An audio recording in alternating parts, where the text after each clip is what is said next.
Good afternoon. I would like to call the afternoon session of this special meeting of the Board of Education to order. The next meeting of the Board of Education is on Tuesday, August 25th, 2026. For the chairperson's report, I'd like to thank all of our teachers and staff for running our successful ESY and summer school programs for our students this summer. We are also excited to have the HHR building project wrapping up in a few weeks, and thank you to all of our staff in the town building committee for their hard work. Thank you also to our board members and cabinet for your time spent today for our full day board retreat. It's a long day and we appreciate everyone making the time to be here today. Since we will not be meeting again until late August, we hope everyone has a good remainder of the summer and we look forward to the beginning of the 26-27 school year. And we'll move now to public comment.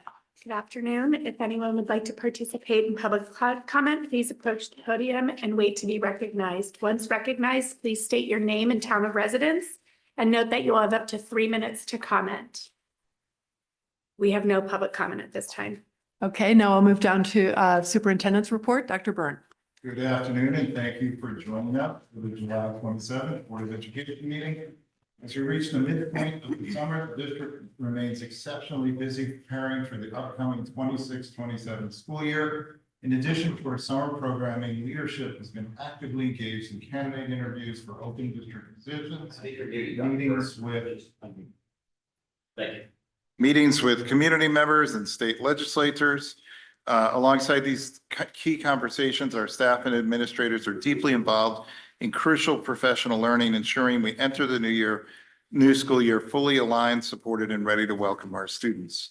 We're very excited about the progress of the HHR projects, and we're on schedule for completion in August prior to the start of the school year. On today's agenda, we have a full schedule focused on long-term planning and critical operational updates.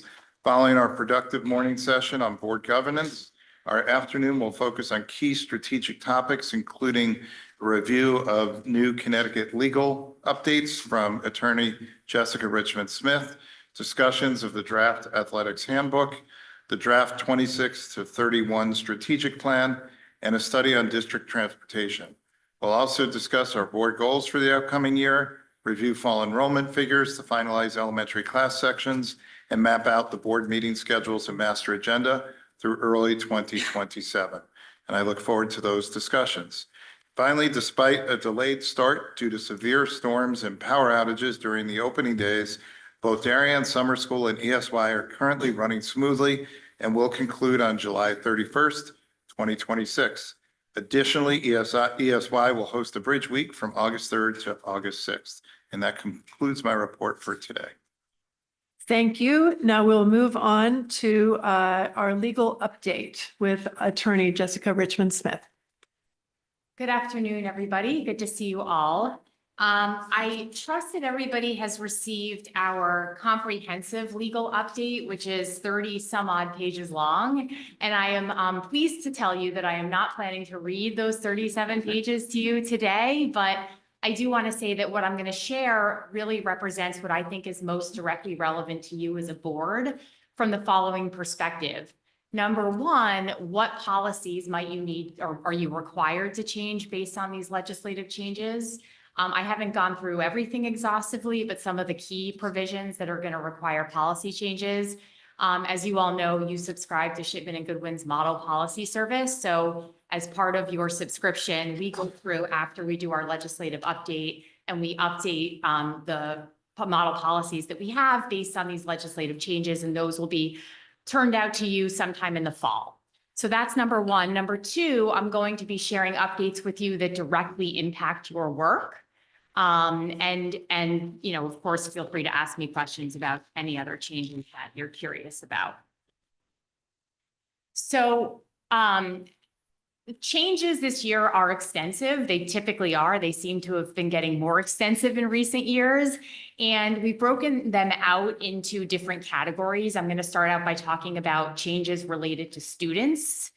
Then we'll talk about some changes related to curriculum, school security, employment that's specific to school employees, and finally, some changes related to finance and budget that you might want to be aware of.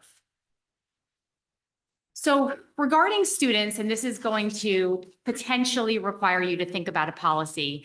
As you probably all know, starting in July of 2024, districts have been the date change, the cutoff date for admission to kindergarten to September 1st. It used to be December 31st, so that shouldn't be news. But you were allowed to admit children early, provided that they met certain requirements that were prescribed by the administration. Starting this year, the early admission process becomes discretionary. You don't have to have one. I don't know if you all do have one. I looked to see if you have a policy on it, but I don't believe it's in a policy. The difference now is you can only admit students early if you have a policy. So if I'm correct and you don't have a policy, we should talk about adopting a policy if you want to continue to allow admitting students early. That ship probably has already sailed though, and you've probably already dealt with that. Starting next year, the early admission process is repealed entirely and you won't be permitted to admit students early who don't reach kindergarten age by September 1st.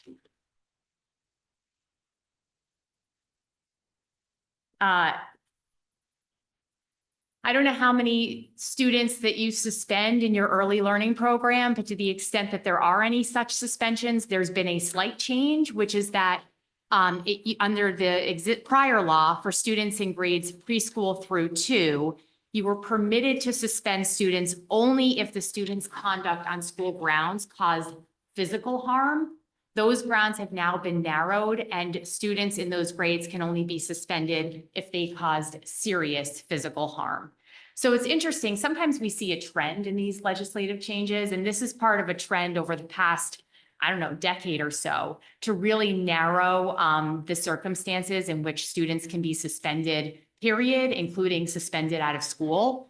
And the laws have changed too to try to narrow the circumstances in which, or to create disincentives to expel students. So this is part of that continued trend.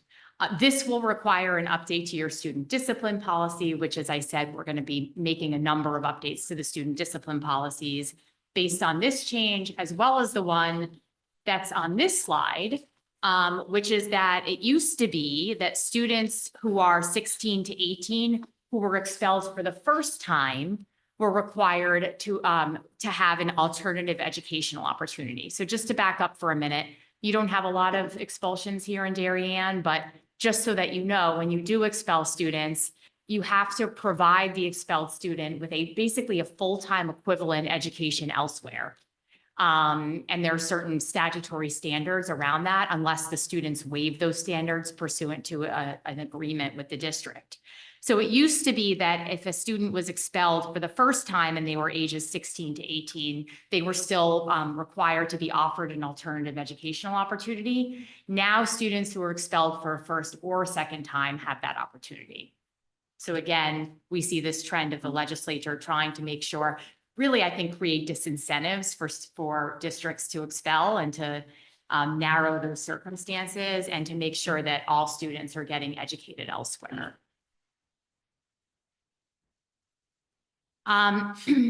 There's a change related to immunization requirements. So this change says that in Connecticut, the state standard of care for immunizations will be based on schedules recommended by the Connecticut Commissioner of Health rather than the CDC. So regardless of what the CDC says, here in Connecticut, districts have to follow the guidance of the Connecticut Commissioner. The other thing that the law says is that Connecticut's Religious Freedom Restoration Act, which is a law that says that that public agencies can't burden a person's free exercise of religion. And if they do, they have to have a compelling governmental interest to do so. This law says that that act cannot be used as a basis to challenge school immunization requirements. So I wanted to highlight that one because school immunization requirements and the change that was made a couple years ago related to those requirements and the removal of exceptions continues to come up in our legislature and continues to raise new issues. Stop me if I'm going too fast. Feel free to ask questions. Although some of these things we don't have, it's what's interesting about new legislation is that we lawyers have a lot of questions about the new legislation because this hopefully won't come as a surprise that some of these laws leave a lot of questions that have to be answered and are subject to interpretation. So this one I thought was interesting. See, Chris is here. Beginning in next school year, all high school athletes have to undergo an annual athletics health assessment before participating in interscholastic sports. And that assessment has to include a cardiac screening exam to see if there are any undetected conditions that could lead to sudden cardiac death in youth athletes. That's brand new. And I think that comes out of some concerns that have arisen in recent years related to sudden cardiac deaths among youth athletes because of undetected heart conditions. So the impact of that is that families will have to be made aware of this really well in advance because it starts to take effect next year. Probably should be added to your athletic handbook as well. Also on the subject of sports, and I don't believe this is an issue here in Darien, but the CIAC prescribes minimum academic requirements for students who participate in high school sports. This new law says that each individual district can't require students to meet higher academic standards than those required by the CIAC. Again, this is another one that will require you probably to revise or review and potentially revise your athletic handbook and other related policies. Opioid antagonist administration. So this is one also that's addressed in your administration of medication policies that will have to be updated. So this law says that prescription only, we call them legend opioid antagonists. It used to be that a trained school nurse was required, or a qualified school employee, and that's defined under the law, are the only ones who could administer the opioid antagonists, and that's still true. But it used to be that the qualified school employee could only administer it if the school nurse was not on site. That's no longer true. A qualified school employee can now administer a prescription opioid antagonist, which I understand to mean an injectable, as opposed to a non-legend or non-prescription, which is a nasal spray opioid antagonist, otherwise known as Narcan, usually. It used to be that only school nurses could administer them, even if qualified school employees were on premises. Now, either one of those groups can administer legend or prescription opioid antagonists.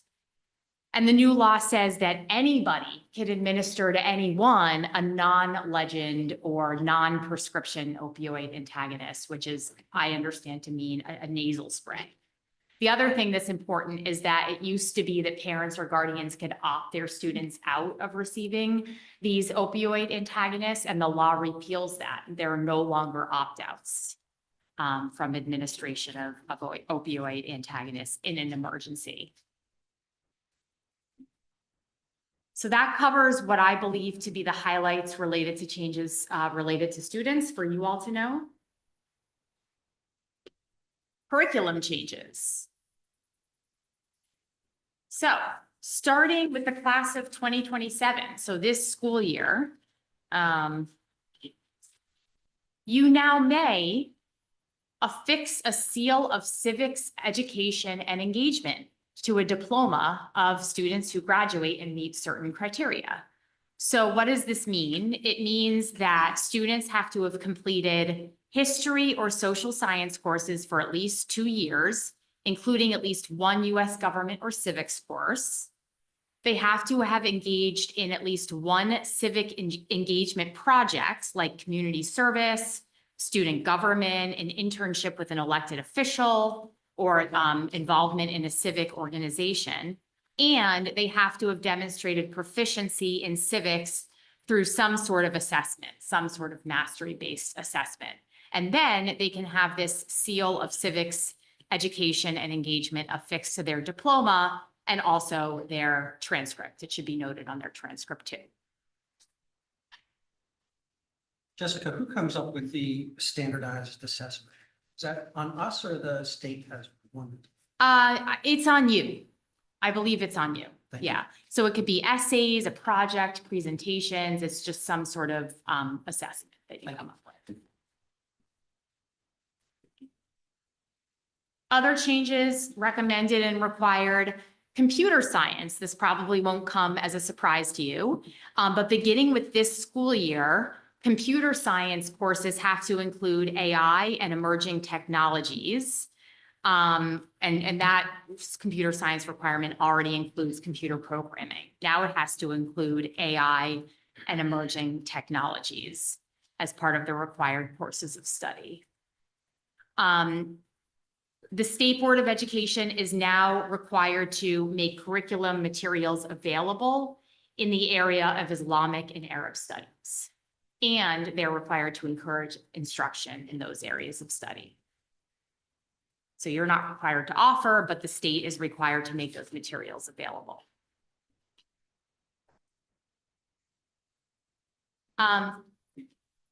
So here we see a big push for boards to reduce assessment administration, and there are certain incentives that have been put into place to do that. So by next year, by next July, the Commissioner of Education has to establish an incentive program for districts that has the effect of reducing or limiting the time that students spend taking broad assessments, integrating state-provided interim and formative assessment tools into local curriculum, and increasing teacher competency in the formative assessment process. So the possible incentives that may be available are public recognition, financial awards, and this one is interesting, although we don't really know what it means at this point, enhanced autonomy or operational flexibility. So that's one that I thought you might be interested in keeping an eye on, but we don't really know what that means at this point. Just one question, does the broad assessment limitations, does that mean that they no longer want us doing final exams for a semester, for example, in high school? I don't really know. I mean, broad assessment is defined as an assessment that measures what students should have learned during a semester or school year. So possibly it excludes statewide mastery examinations, of course, and other assessments required by state or federal law. So yes, it does seem to point in the direction of local assessments. Thank you. I guess the thinking is, well, we're not going to reduce ours, but if you reduce yours, then the overall number of assessments will be reduced.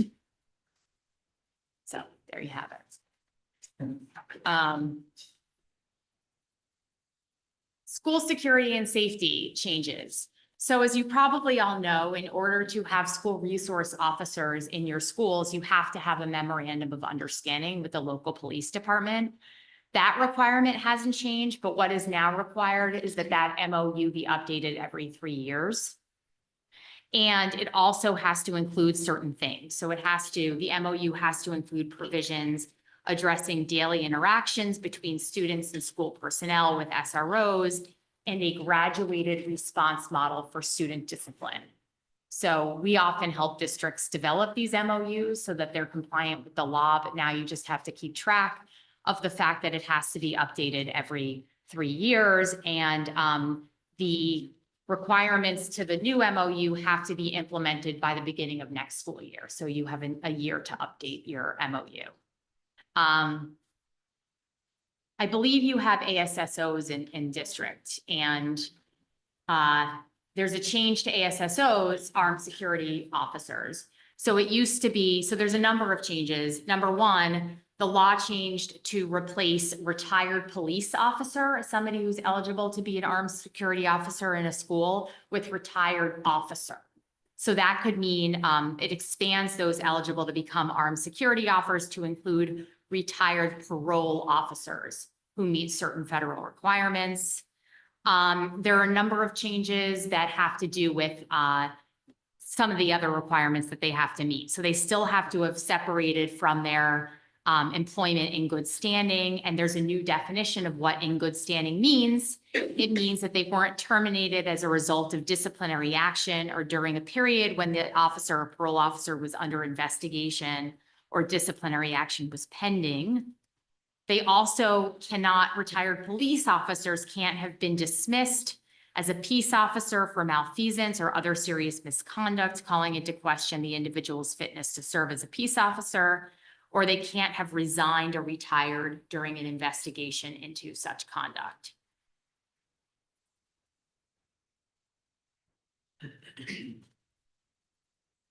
Okay.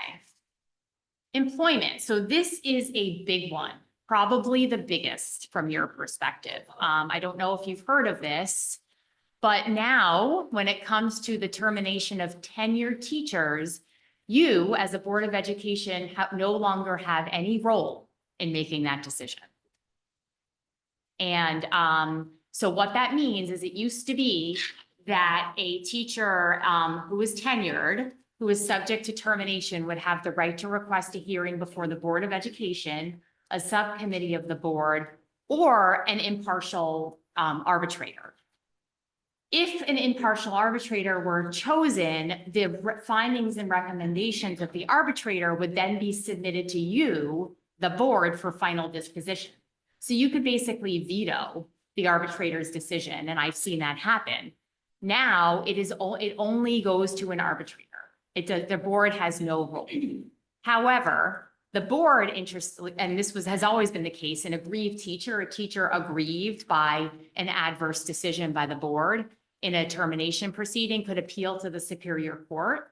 Now a board could be an aggrieved party and can appeal to the Superior Court if they disagree with the finding of an arbitrator.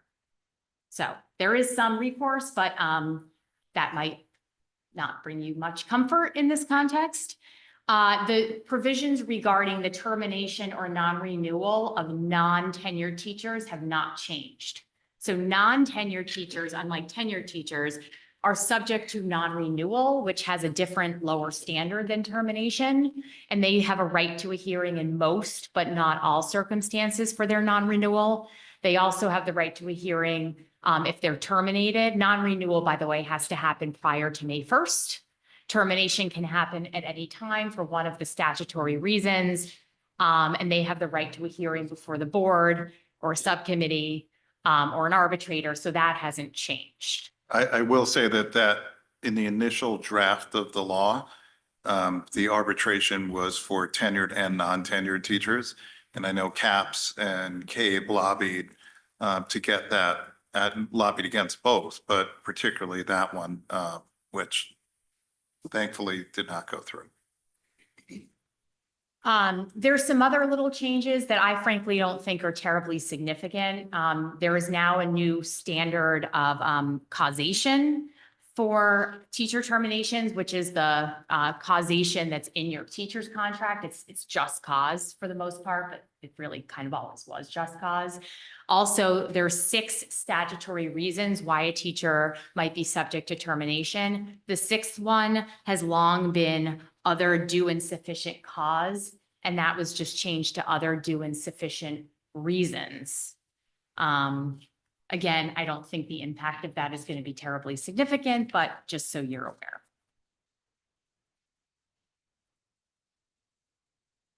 Sorry, for the, it says that all termination hearings must be conducted by an impartial hearing officer selected by teacher and superintendent. So it's not the same hearing officer that we elect every No, beginning of the year. no. I mean, it could be. It could be Has if to be the mutually teachers union agreed. agrees. And if you can't agree, then it goes to AAA, the American Arbitration Association, to resolve that dispute. Yeah, good question. All right, so paraeducator healthcare subsidy, I thought you might be interested in from a budgeting perspective. So paraeducators have had some form of healthcare subsidy for a number of years, and it keeps expiring and getting renewed. So now there is a continued subsidy program for paras who open a HSA or Medicare eligible account and enroll in a high deductible health plan, which is an up to a percentage of the plan deductible minus the employer's contributions. There's also a subsidy program to boards that provide health benefits, even boards who are in the Connecticut State Partnership Plan, which I know you are not. and it's subject to certain requirements. I don't off the top of my head know the specifics of that program, what the subsidy is for the board. So if you're going to ask me that question, I can get back to you. But that's something to be aware of. I think you already finalized your paraeducator contract for the next little bit, but just going forward, this is something to be aware of, because if they're getting this subsidy, then arguably that might impact, you know, what you finally settle with them on in the next contract. They might say, well, you're getting a subsidy too. But we have to figure out exactly what that is. So this one is very interesting. There is, I don't know how many people are aware of this, but there has long been a statute that protects employees who are absent from work or who are injured and absent from work because they were assaulted by a student. It has long been an open question as to what it means to be assaulted. And I'm not going to say too much about that in this forum, but what I will say is that assault has never been defined in the statute, and that's been the subject of a lot of debate and disagreement between boards of education and unions, because the question is, who benefits from this statute and under what circumstances? So for example, is it an assault if a 5-year-old student with an IEP hits a teacher or flails and a teacher is injured? I won't comment on that, but I will simply say that the teachers' unions have different opinions on that than boards of education and than your school administrators. So the law has not changed the definition of assault, and they haven't applied a definition or formulated a definition. But what they have done is they've repealed the other statute, which was a standalone statute that was unrelated to workers' compensation. They've integrated it into a workers' compensation provision and said that employees who have been assaulted are entitled to 100%, and who for compensable workman's comp compensable injuries are entitled to 100% of their pay. So for example, if they had gotten 80% from workers' comp, they would have had to have been topped up 20% by the board. Now workman's comp has to pay 100%. So it'll be very interesting to see what the workers' comp board says about how assault is defined and if they're going to take a position on this. It's always long been the case too that you can't charge their absences due to an assault to sick leave, personal leave, or vacation leave. So in some cases, there are employees who are out for a long time because of this, and they're not being charged for it in terms of their leave entitlement. What the other part of this statute says, which is interesting, is that even if it's not a compensable injury, the statute has a separate sentence that says they're still entitled to 100% of their salary. So that leaves open a number of questions, but that's just something to keep in mind, and I'll leave it there for now. But happy to answer more questions if and when that comes up.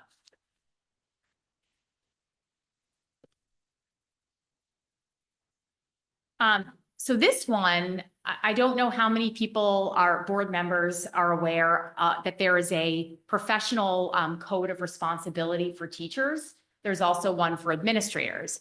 The professional code of responsibility for teachers is codified in the Connecticut regulations, and it has a lot in there that talks about what's expected of teachers in terms of their, obligation to conduct themselves professionally. And it is often relied upon by your administration in dealing with disciplinary issues related to teachers, and similarly with administrators with respect to the professional code of responsibility for administrators. So we thought in 2024 that code was going to be repealed effective now. And we at Shipman were thinking, well, let's go ahead and codify it in a model policy so that it doesn't go away, because it has some really useful provisions in it. That repeal date has been delayed to July 1st of next year. So again, you're going to be seeing some movement from us in terms of our modifying our model code of ethics to include some of these, if not all of the provisions that are in the professional code of responsibility for teachers.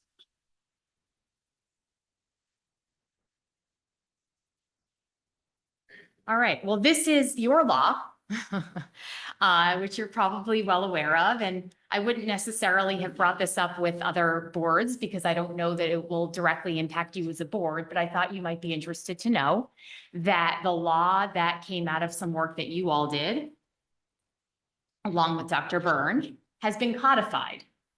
And there are a number of slides about this law. I'm not going to read through them, in detail, although I'm happy to answer questions. But what I will say is that a loophole has been closed in the sense that it used to be that candidates for employment were required to disclose allegations of abuse, neglect, and sexual misconduct, if those allegations had been substantiated, or if they resigned while an investigation of those things was pending. Now, the exception for not having to disclose allegations that were unsubstantiated has been removed. So candidates for employment who were ever investigated for an allegation of abuse, neglect, or sexual misconduct, even if the investigation resulted in an unsubstantiation, still must disclose that at one time they were investigated for those things, as well as what the act adds is risk of injury to a minor or impairing the morals of a minor. So that was added. So they still must disclose that. There's some other parts of this act which candidly we're still sorting through, which are a little bit different. So for example, the State Department of boards of education now have to inform the State Department of Education if you are investigating an employee for any of those things. It used to be that you only had to report to the State Department of Education if the investigation resulted in discipline. Now, if you're investigating, you have to report to the state. And the state now in turn has to disclose information to employing boards of education if they're considering a candidate, if there was an investigation of those things, except if the investigation turned out to be false, if the allegations turned out to be false. Similarly, employers who are asked for information about candidates by employing boards of education have to disclose all these things unless the substantiation was reversed. So there's two different, I don't mean to get us into the weeds, but suffice it to say, we lawyers are still working through what all of this means. And we've asked the state if they intend to revise their forms related to these verification requests that boards have to send out to other boards, asking for information about candidates because the current forms are obsolete. So it'll be interesting to see what the state puts on their forms. And I think that will help inform our understanding of what boards of education are required to disclose and the information that we're required to solicit. Long story short, this is better. So good job.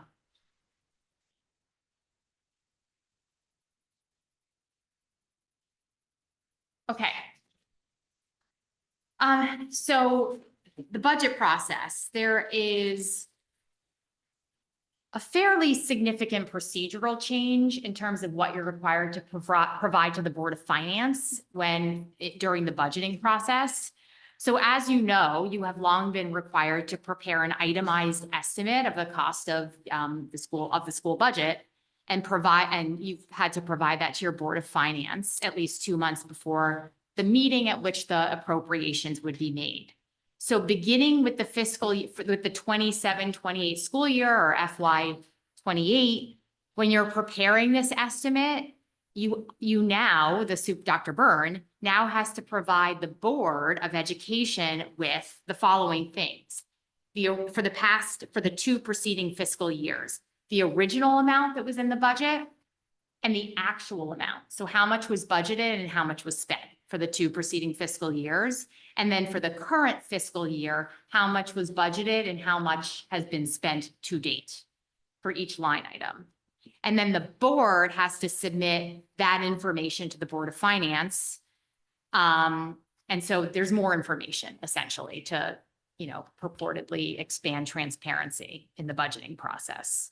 So you have a little bit of time to prepare for that. I would just add, Rich, would that add a significant shift from your department in terms of preparing all of this? No, I mean, we already show the prior year actuals, we just don't show the prior year budget, so it will end up adding a couple columns to the report. Thank you. And finally, two more things related to budget. Zero emission school buses. So this is in the sort of distant future, although it's going to come up quickly, given how much this will require from boards of education. So before you were required to have all of your school buses be zero emission or use alternative fuel by January 1st of 2035 and be fully zero emission by January 1st of 2040. So now the 2040 zero emission target goes from 100% to 90%. And so some of this doesn't really apply to you, but there's also some requirements on the next slide related to what you have to do before you purchase a zero emission bus. You have to develop and implement safety plans that consider students' ages and developmental needs and include procedures for evacuating buses in the event of a fire. So that's really the headline, is that there are some dates that have changed, and now the 2040 target is 90% zero emission, not 100%. Finally, regarding school construction program grants. So there are, under current law, the school construction grant program reimburses school districts for eligible school construction project costs, as you probably know, and the top reimbursement rate is 70% for new construction and 80% for renovation projects. There's additional reimbursement rate bonuses under the new law. So some examples include an additional 15% for an early childhood care and education program in an elementary school, or 10% for cooperative arrangements between school districts.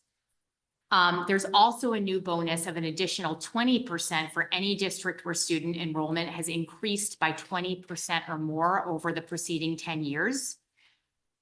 But you can't combine any available bonuses in a way that results in more than 95% reimbursement for a single project. So I don't know what your enrollment projections look like, but I thought that 20% increase might be something that could apply to you. And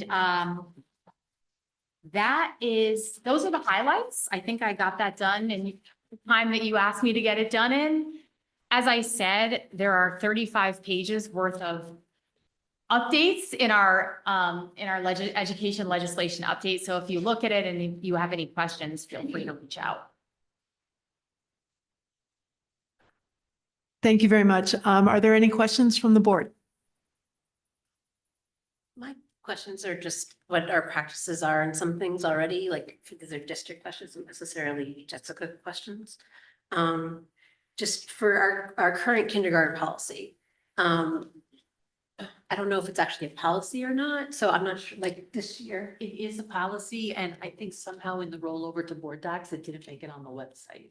So that I was looking for it, and I didn't see it, but it is, and we'll get it up there soon. Okay, so then do we know how many kindergarten students this year have are younger than the cutoff in the upcoming year? And I would say fewer than 15, that we can follow up on, there's not an exact number, but even the first year we had the largest enrollment, we had just over 20 students, I believe. Okay, And we have many fewer this year. so then next year when they can't do it at all anymore, you don't expect to be parents upset. I'm sure, I'm thinking it's more like a handful.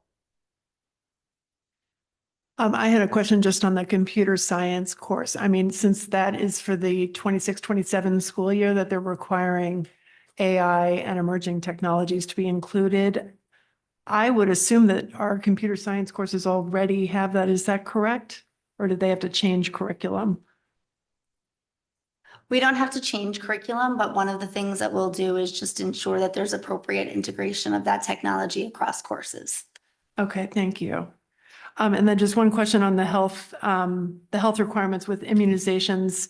I'm assuming that the pediatrician offices in the Connecticut State form, are they going to change the schedule of immunizations? Because that's the form typically that gets submitted to schools by parents when they have a physical. I'm just curious. I think if the forms require changes, then there'll be change. Usually the pediatrician offices align with what's required Right. for schools. Okay, thank you. Are there other board questions, John? Just a question about the out-of-school suspensions for the pre-K to grade 2. So the threshold of of a suspension is lower now, correct, right? The student has to remain given that serious physical harm. Right, meaning it's less likely that a student will be subject to suspension in those grades. And then at the same time for the workers' comp, right, in terms of there's no been changing or fine tuning of definitions within that, correct? Correct. So essentially. In terms of what an assault is. Right. Yeah. So essentially, we're potentially opening ourselves to more liability of a student potentially injuring a staff member and then without having a definition applied to. I don't know that I'd Workers' say comp. more liability. I think that this is one of those strange things about the way the statutes work. But I think if what you're getting at, if a student is now, it's less likely that a student can be removed from school. And if they've injured a staff member, I think what would be important is to make sure that everybody's safe and that there's an appropriate safety plan in place once that event has occurred. And by the way, the physical harm won't necessarily have been directed by a student toward a staff member. It could be a student toward another student that could subject them to discipline. But as we always say, the safety plan component will be important. Other board questions? Joanna? The seal, the state's civic seal, is that something that you guys think you will offer, or is that something that the high school needs to discuss? I have time on the calendar to discuss that with Mrs. Dunn, Kathy Oster, and Dennis Cabrera, but I would like to think it's something that we should offer. We have a number of students who, with their academic course load and their co-curricular activities, would benefit, and I think it's a really important thing to recognize on the student's diploma. And just following up on that, I think to the extent that we can make it easier, similar to what we do with the seal of biliteracy, in terms of informing students that this is something that they can actually do it, because I think many of them already would have probably some of the requirements already done. That's what I was referring to when I was saying including the co-curriculars. So it will be important to have Kathy Oster involved in that conversation so that the school counseling department can support students and families in discussing eligibility. Thank you. It's a wonderful opportunity. Katie? Amy, is that something that would come in front of the curriculum subcommittee as you guys develop that and kind of figure it out, or how might we receive an update? I think that's a nice spot for it. Great, thanks. Thank you. Greg? You a couple times during the presentation mentioned like that there's still legal review of some of this stuff and interpretation. Like can you just elaborate on that and how that impacts us? Like, are we taking these laws as is? Is there like, what are we still trying to figure out, and how should we act accordingly to make sure that we're not doing things that are against the law? No, it's a good question. So what I meant by that is that even with laws that have been on the books for years, lawyers sometimes have to interpret what they mean. Like I said, there's no definition of assault in that assault statute. So for years, we've been operating in this vacuum of information around that. You as a board, your obligation is going to be to review any model policy updates that we make, which will take into account all of these questions and areas of ambiguity to the extent that they exist. Review them and then consider them and adopt them if you agree, or, ask questions or make any changes that you think are appropriate and are consistent with the law. When our model policies are rolled out, they will take into account all of that, and they should be in turnkey form for you to adopt. What I really mean is some of these issues would arise more with the administration as the administration administers, their day-to-day work. So for example, there's going to be a lot of nitty-gritty around what is the administration what information are they supposed to provide in response to a request for information from another district about a candidate seeking employment in another district, and vice versa. What that sort of thing. There's not a lot that's unanswered, but there are a couple of questions where we think, okay, this law was written, and so we're gonna have to actually think about what this means and how it's put into practice. So, by the way, will the State Department of Education. So a lot of work happens after the laws are passed with the State Department of Education, with CABE, with CAPS to really work on, okay, how are we gonna put this into practice? Thank you. Other board questions? All right, seeing none, we will move on, and thank you, Jessica, for your time. We'll move on now to discussion on the draft athletics handbook. Dr. Byrne and Mr. Manfredonia. Okay, thank you very much. Thank you, Jessica. That was very informative and helpful. Thanks, everybody. Thank you. And welcome, Chris. We appreciate you joining us today. So Chris and I haven't rehearsed this, but we're sort of going to talk with you about an overview of the changes. We did include the existing athletics handbook in the packet with the new draft. We're very proud of the work that we've done.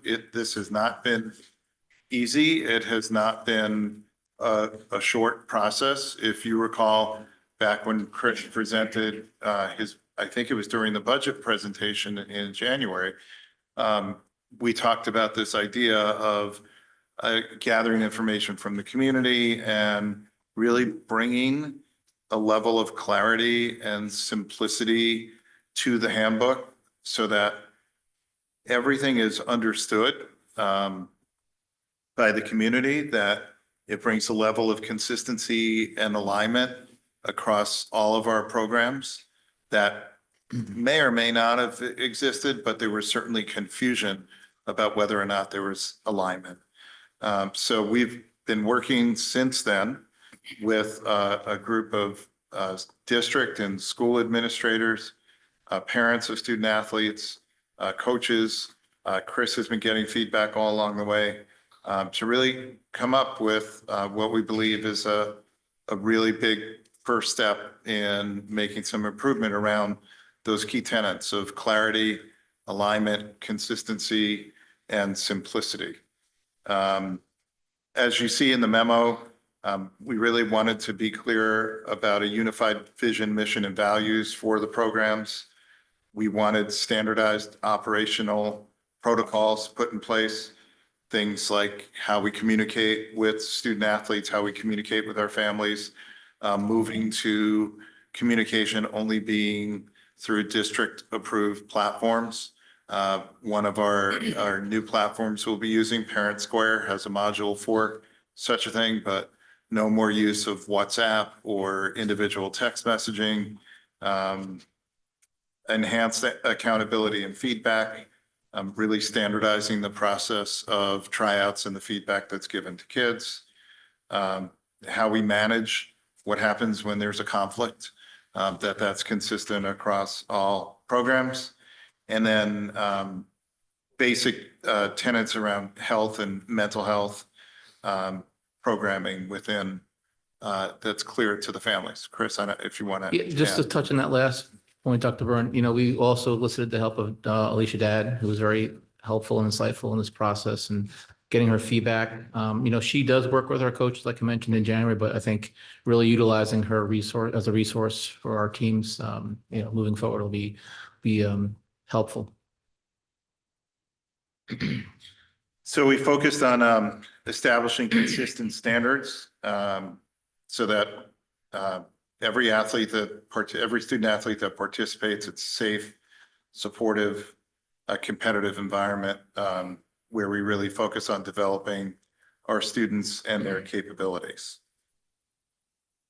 We still are working through some pieces of it.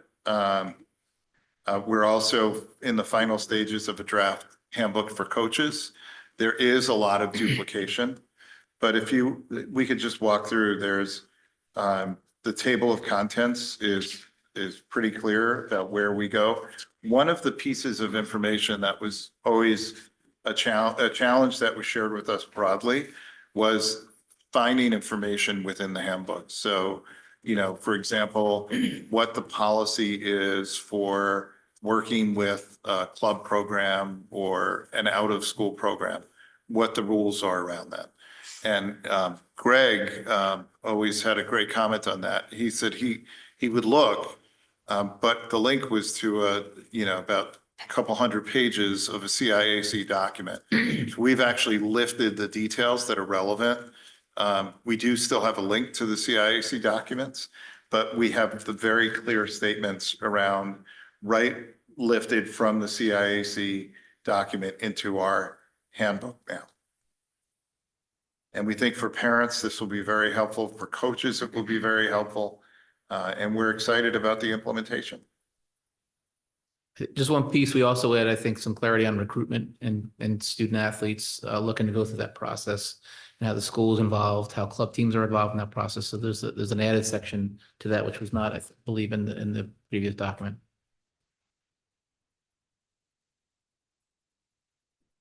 Are we going to go through any of it, or are you just the memo and then if we have questions? I thought we Okay. could do the memo and questions. We can also pull it up and go through it if that's helpful to the board. And there's a lot of There's a lot. No, I realize information in that. there.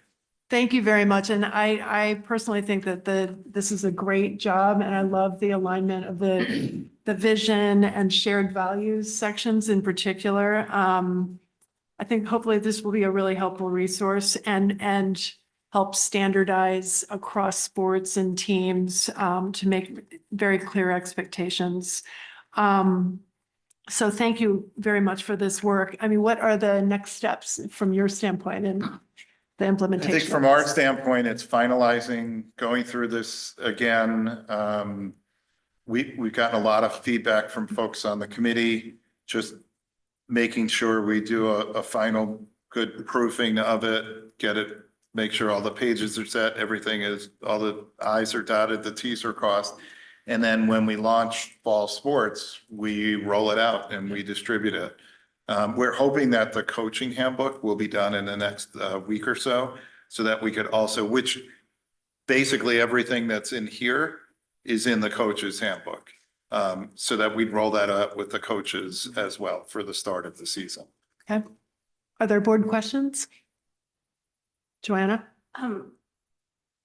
So under guided and empowered leadership, it talks about training, coaches get training. I'm just wondering, what is that training specifically? And that all coaches volunteered and stipend and not just, people that are stipend to be on the field, but stipend to do logistics or whatever? Like, is that everybody? How's it work? So, sorry, did you? Go ahead. Okay, so all coaches are required to have a coaching permit, whether they're paid or volunteer. The State Department of Education does not differentiate between a paid or volunteer coaches. So a coach would go through the same training whether they're paid or volunteer, which includes taking a coaching course, CIAC approved coaching course. If you're not a teacher, if you're a teacher, you're exempt from that. And then going through, once you have completed that course, every 5 years taking coaching modules to retain your coaching permit. The district also requires, I think in this document, some mental health pieces that we're requiring coaches to have. We rolled it out last year to just our head coaches. We're going to implement that this year to all of our coaches. Again, not differentiating between paid and volunteer. And then the state also requires coaches to do, yearly checkoffs on heat optimization and sudden cardiac arrest and head injuries as well. And then we've added the mental health piece as a district and looking to broaden it for next year to all coaches.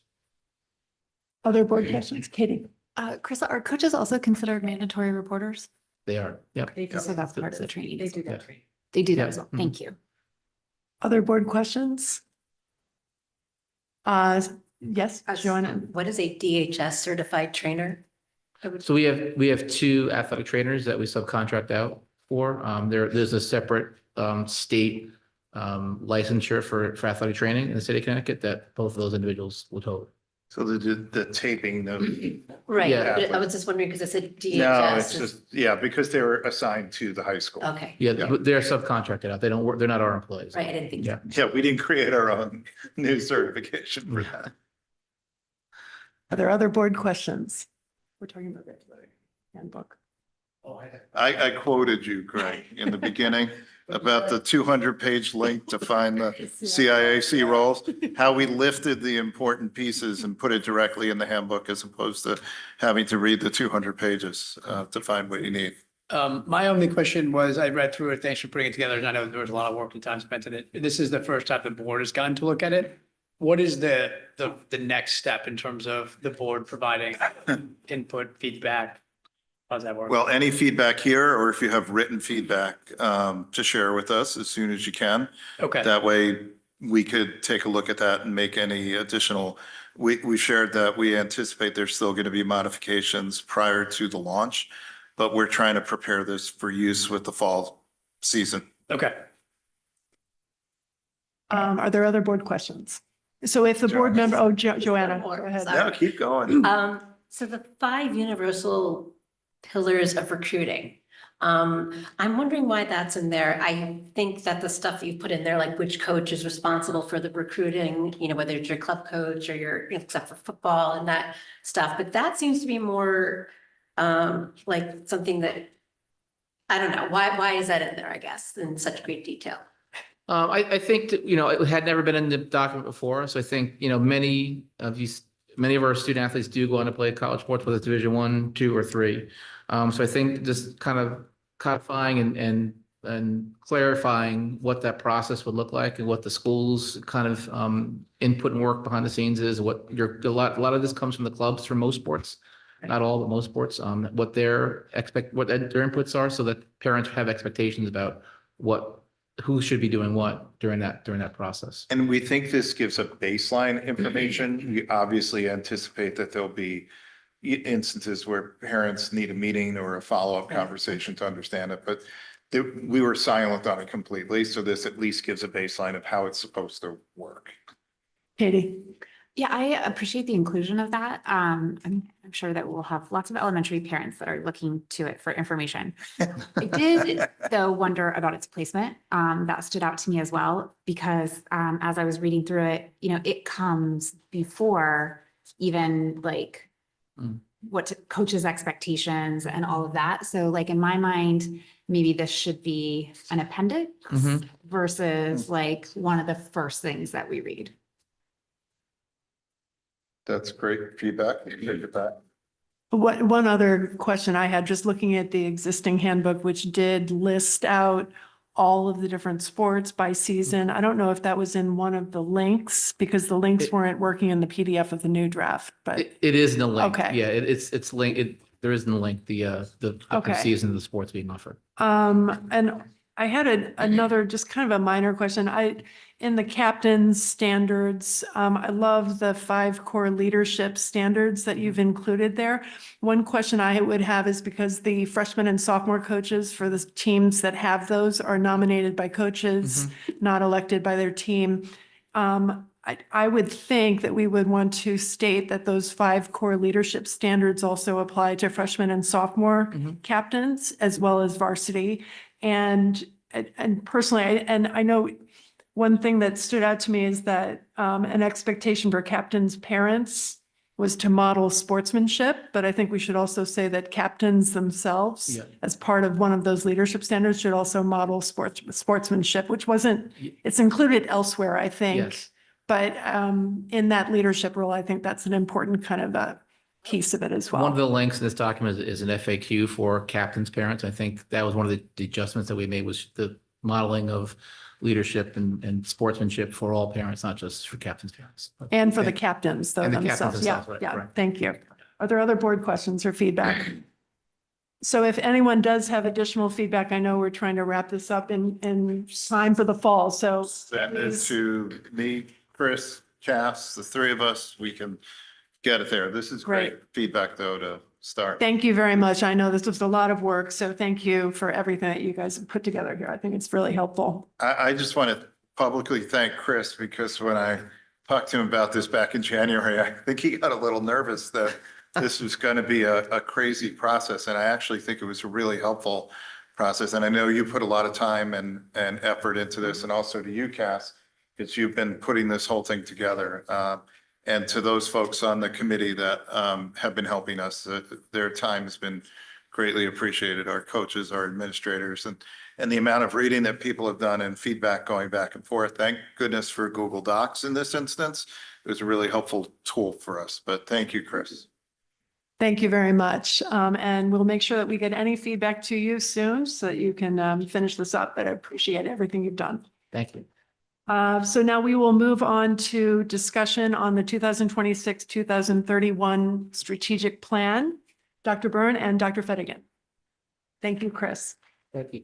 So this has also been an incredible process, working through with lots of people. I can't even count how many people have been involved in the strategic planning process, but this began back in the fall when we gave the fall update to the board, but began talking about how to streamline, how to organize, how to design the new strategic plan going forward. So Dr. Fettigan is going to walk us through all of this, but I want to thank her for her taking the lead role in this.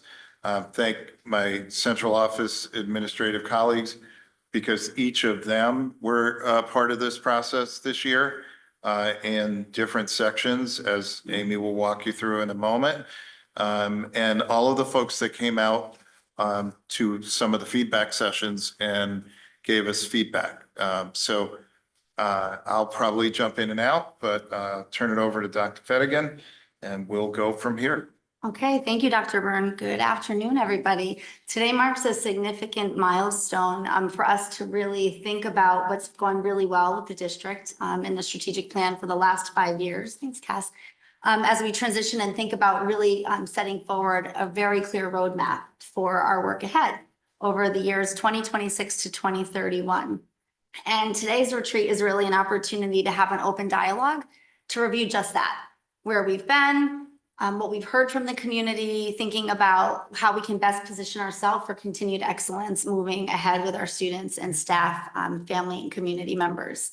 As Dr. Byrne mentioned, this district with strategic plan was really built locally with the input of a variety of stakeholders.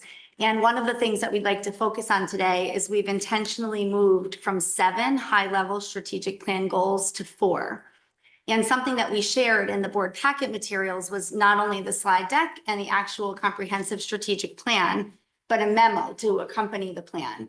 And one of the things I'd like to draw your attention to in that memo is the fact that this strategic plan is really rooted in the district mission, vision, and vision of the graduate. When we think of that vision of the graduate, those are the competencies that we believe as a community and that research would tell us, and different community sectors across different sectors would tell us are the most important skills and attributes for our students to enter whatever awaits for them after their 12 plus years in the Darien Public Schools. Another thing that we focused on was what a district strategic plan is not and what it is.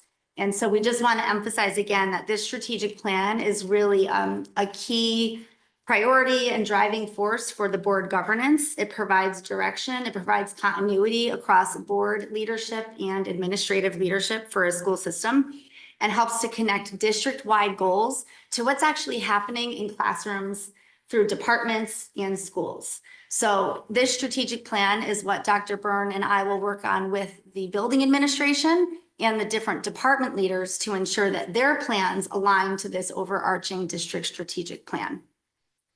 We went from the 7 goals to 4, and they're more streamlined. And I'm just going to give you a high-level overview just to remind you, because we talked about this earlier in the spring. What we did was the old plan had the vision of the graduate as a separate and apart. It was goal number 3. And what we said is that shouldn't be a standalone goal. That really needs to be integrated through all important areas of our work as a district, teaching and learning and operational. The other piece was, as far as instructional technology, that's something that really needs to be integrated across the goals, and so does professional learning. So that's how we've kind of streamlined from the 7 to the 4. The revision timeline here just kind of brings us back to, we had talked with you all and earlier community members, as Dr. Byrne said, in February.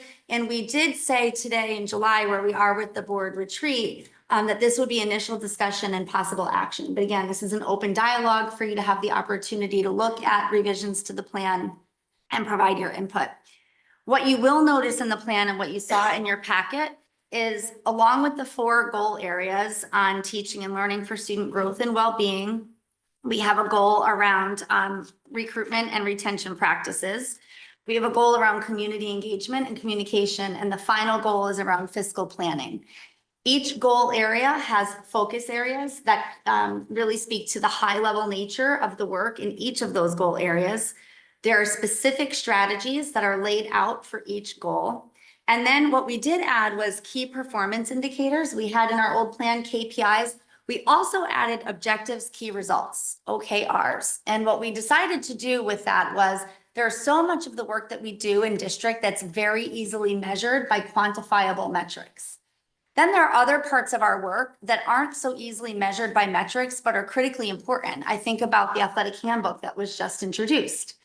Having an athletic handbook that's been written and authored by the important key stakeholders in a school district, and having that be something that helps operationalize athletic experience for students, staff, coaches, athletes, that's not so much a metric that's easily quantifiable and tangible. Yeah. However, it's a really important objectives result for a school district and administration to come to terms with. So that's an example of, and I actually gave you an example in the memo where, for example, we think about multi-tiered systems of support, which we'll talk a lot about as a board and administration in the upcoming year and years. Some quantifiable KPIs related to that might have to do with, for example, the number of students that we move across tiers. Who needs more support beyond tier 1? Who's getting service in tier 2 or tier 3? How do we exit students out of that? Those are very easy quantifiable metrics. But having a really systemic, coherent MTSS framework that is efficient in how it operates, that's coherent across schools, across the 7 schools in the school system. There are some more things there that are more objectives, results oriented, and we want to be able to communicate to you within the strategic plan about our progress with those things too. So we hope that that is a feature that the board will appreciate. And then the last thing before I go into some of these slides to talk about trends and areas for improvement, one of the things that the community asked about was a glossary. The last strategic plan, we had a glossary, but it was kind of a running list of acronyms. What we've done now is we've taken the glossary, we've not just included the acronym and literally what it means. We've provided some context so that board members and community members can know what that thing is and what does it mean for us in Darien Public Schools. And what we've done is try to organize those according to kind of a big area, whether it's curriculum and instruction or something related to how the district operationalizes the work, or something that's related to, for example, the CSDE and legal frameworks that we use in the school district. So we hope that that organization will help all of our stakeholders. So there were some emerging themes with the strategic plan, and Dr. Byrne, jump in anytime here. We met with PTO leaders, CDSP, we met with administrators, parent groups, and students across the 7 schools and other community members alike. And some of the emerging themes that arose were around its comprehensive design.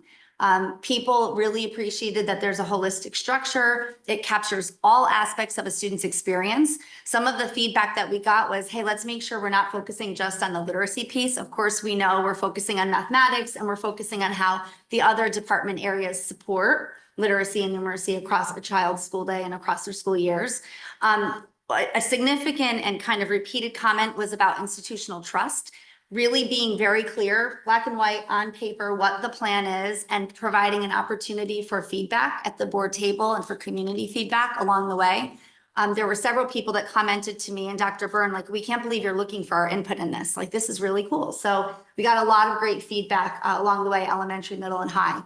People appreciated, oh, go ahead. The systemic approach, that was something we heard a lot about, that pre-K to 12 is everywhere throughout the plan with all of the areas. And that's something that was very much appreciated. Yeah, yeah. It's so thinking about, for example, the work with MTSS framework or even literacy, right? We're not just thinking about K-3 literacy. Everything that we're doing in district is really trying to think about that coherent student, family, and staff experience.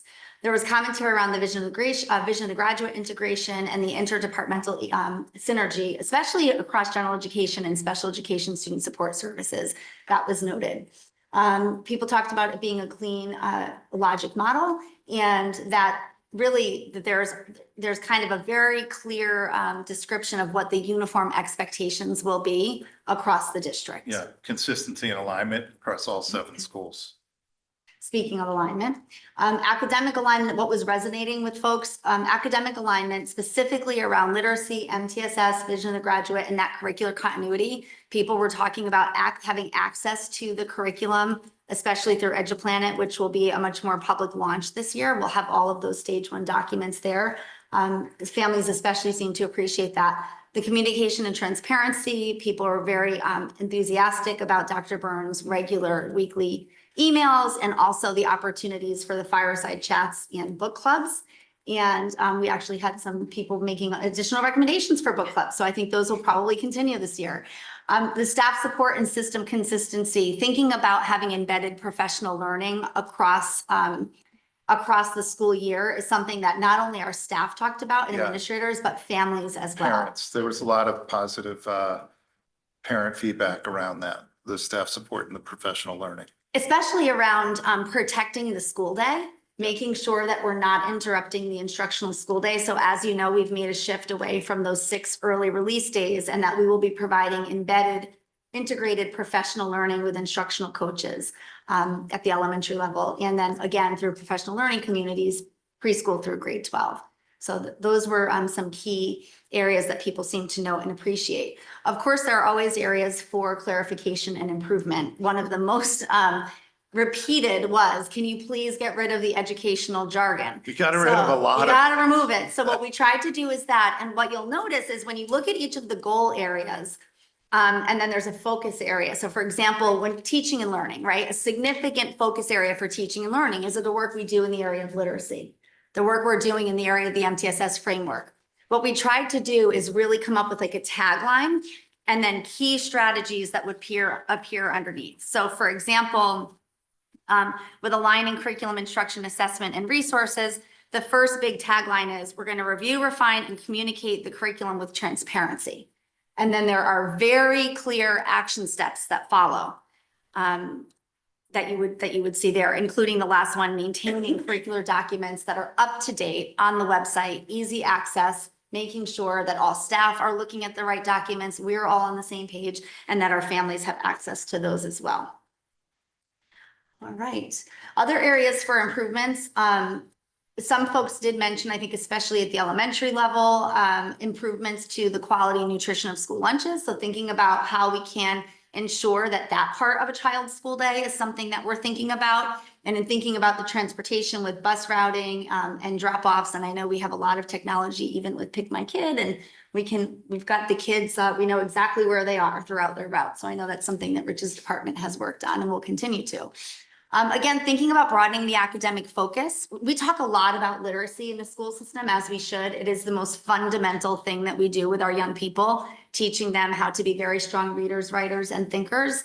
And we need to make sure that we're also focusing on those other subject areas and thinking about how they're all supported and integrated.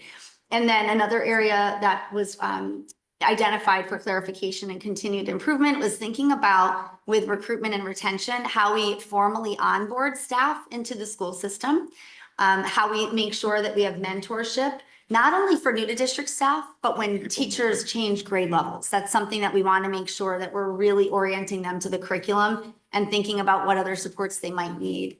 And that we have consistent exit interviews, and that we're thinking about how we're tracking retention. So those were some of the big picture ideas. So we did have the plan to a very short 2 pages front and back at one point, but it's not quality or quantity. It's really the substance of what the plan, what's in the plan that I think is most important. And it's a little bit longer, but it's much shorter than the last one. Dr. Byrne, I think it's much more direct and easy to follow. And I think most importantly, it speaks actually to the work that we're doing. It's a very concrete plan to drive our work moving forward. Within this plan and across the 4 new revised goal areas, we've identified these top priorities, specifically focusing on instructional rigor and personalization, And that will be executed through that really strong MTSS framework, making sure that all children have goals to support their learning, whether they're at grade level, below, or ready for a push beyond. Another significant priority area is making sure that we're strengthening transitions, especially 5th to 6th and 8th to 9. So we'll be working with not only the administration and teachers, department chairs, but also the school counseling department to think about what we can do. Interestingly enough, not only for the staff and students, but I think particularly for families. I think that's probably an area that we have not addressed as strongly as we could, and we'll look forward to in the duration of this next plan. Classroom calibration and consistency. One of the things that we're really excited about beyond the curriculum and the scope of that kind of stage 1, those unit overviews, is ensuring that we have common syllabi in each of the department areas, especially 612, that will be critically important. So when teachers are teaching the same course, the syllabi will be common and it will be accessible for parents on EduPlanet alongside the curriculum with the key resources and text that are used in those courses. So that will be there for the beginning of the school year. Most of it is already up and running. Consistent grading practices as Consistent well. grading practices, right? That's all part of it. Professional learning ecosystem. So again, a top priority is to think about protecting the instructional school day and making sure that we're investing wisely in the types of professional learning, embedded professional learning with coaching and mentorship, and thinking about how we use MTSS and also professional learning communities, PLCs, that we already have time for, including grade level meetings, to really provide strong professional learning that is during the school day for staff and protecting the instructional minutes. And then finally, operational excellence and accessibility, making sure that the resources that we have through the Board of Education's budget are really appropriately supporting the work and the drive toward continued excellence for students, staff, and families across all 7 of the schools. There are some notable tensions and concerns, right? Every time you think about a strategic plan, if it were just a clear path A to B, it would, be easy for everybody, but that's not always the case. There's always kind of a push and pull in the work that we do in schools, and these things won't surprise you. The push and pull of technology, like tech and tactile, really wanting to make sure that we are doing our best to protect children from screen time, thinking about not only the time that children are on technology, but the quality of that time. For what purpose are they on there? So that's a very deep commitment for the administration now, especially thinking about K-8 and some shifts that Dr. Byrne has communicated to the board and community that we'll be making there. Really making sure that we're providing that balance, but also we're thinking about the legislation we just heard about. Technology is a thing, and we need to make sure that our kids are best poised and positioned to be successful as they move through their school years here and beyond. And then again, just the measurement and the intervention, thinking that, there's this idea of wanting to make sure that we're really keeping an eye on every child and what their growth and mastery is along the way. We don't want to rush to special education services. We also want to make sure that we provide supports, the just right supports in just the right time. So general education, working very closely with special education to ensuring that there is a very smooth continuum between what happens in tier 1 when children are receiving interventions or if they are referred for special education services. And then again, I think the only other thing that I would say that used to maybe be a tension or a concern, thinking about metrics and the type of metrics we use to measure our success as we move along in this next 5-year plan. I do think it's important to note, again, the inclusion of key performance indicators and objectives, key results, because I think both of those things are critically important to measure the success of a school, of a board of education, and a school district administration and staff. So those are kind of the big picture highlights. And then our next steps is, of course, to continue to have feedback on the plan as it's drafted, so that what we'd like to do is once it's finally approved by the board, as I mentioned, Dr. Byrne and I will be using this plan to really drive the school and department improvement plans so that there's alignment between the district through to the schools and departments, horizontally across the levels, across the 5 elementary schools, and vertically preschool through grade 12. And we do see this, we'd like to see this as a living document, that as we come and bring it to the board for annual reporting, that we get feedback from the board if we need to course correct or make any shifts at that point. We certainly have that conversation, but as we're doing the work, if we identify something that maybe there's a KPI that isn't as effective as it could be, we want this to be a living document so that we can make the modification to be the most effective KPI. Thank you very much. Before we get board questions, I just had 2 points of feedback. I think this is a really great document, and thank you for consolidating the goals and integrating technology, especially in the vision of the graduate kind of throughout. A couple points that I had or questions. The top priorities slide, that's noted in the memo as well. Those really resonated with me, but when I looked at the strategic plan itself, it was hard to, I think some of these key kind of top 5 priorities almost get lost in the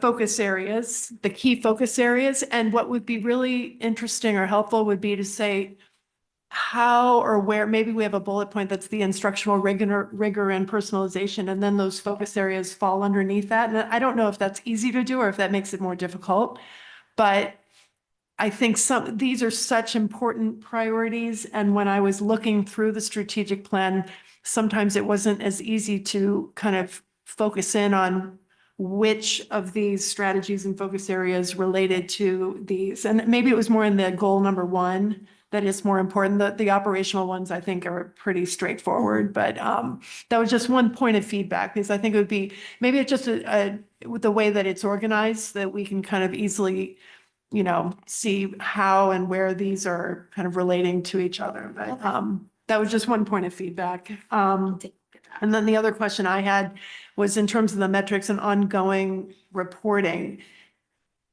Is it our intent that this would be a snapshot each year when this gets reported on in terms of the KPIs and OKRs, or would that data be housed somewhere so that we can see trends over time? So we see it in a few ways. One, there are metrics within this plan that will be housed in systems that we're putting in place.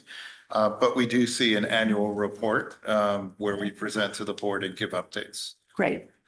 Thank you. Are there board questions? Joanna? Well, just to circle back to what you're saying about the living document.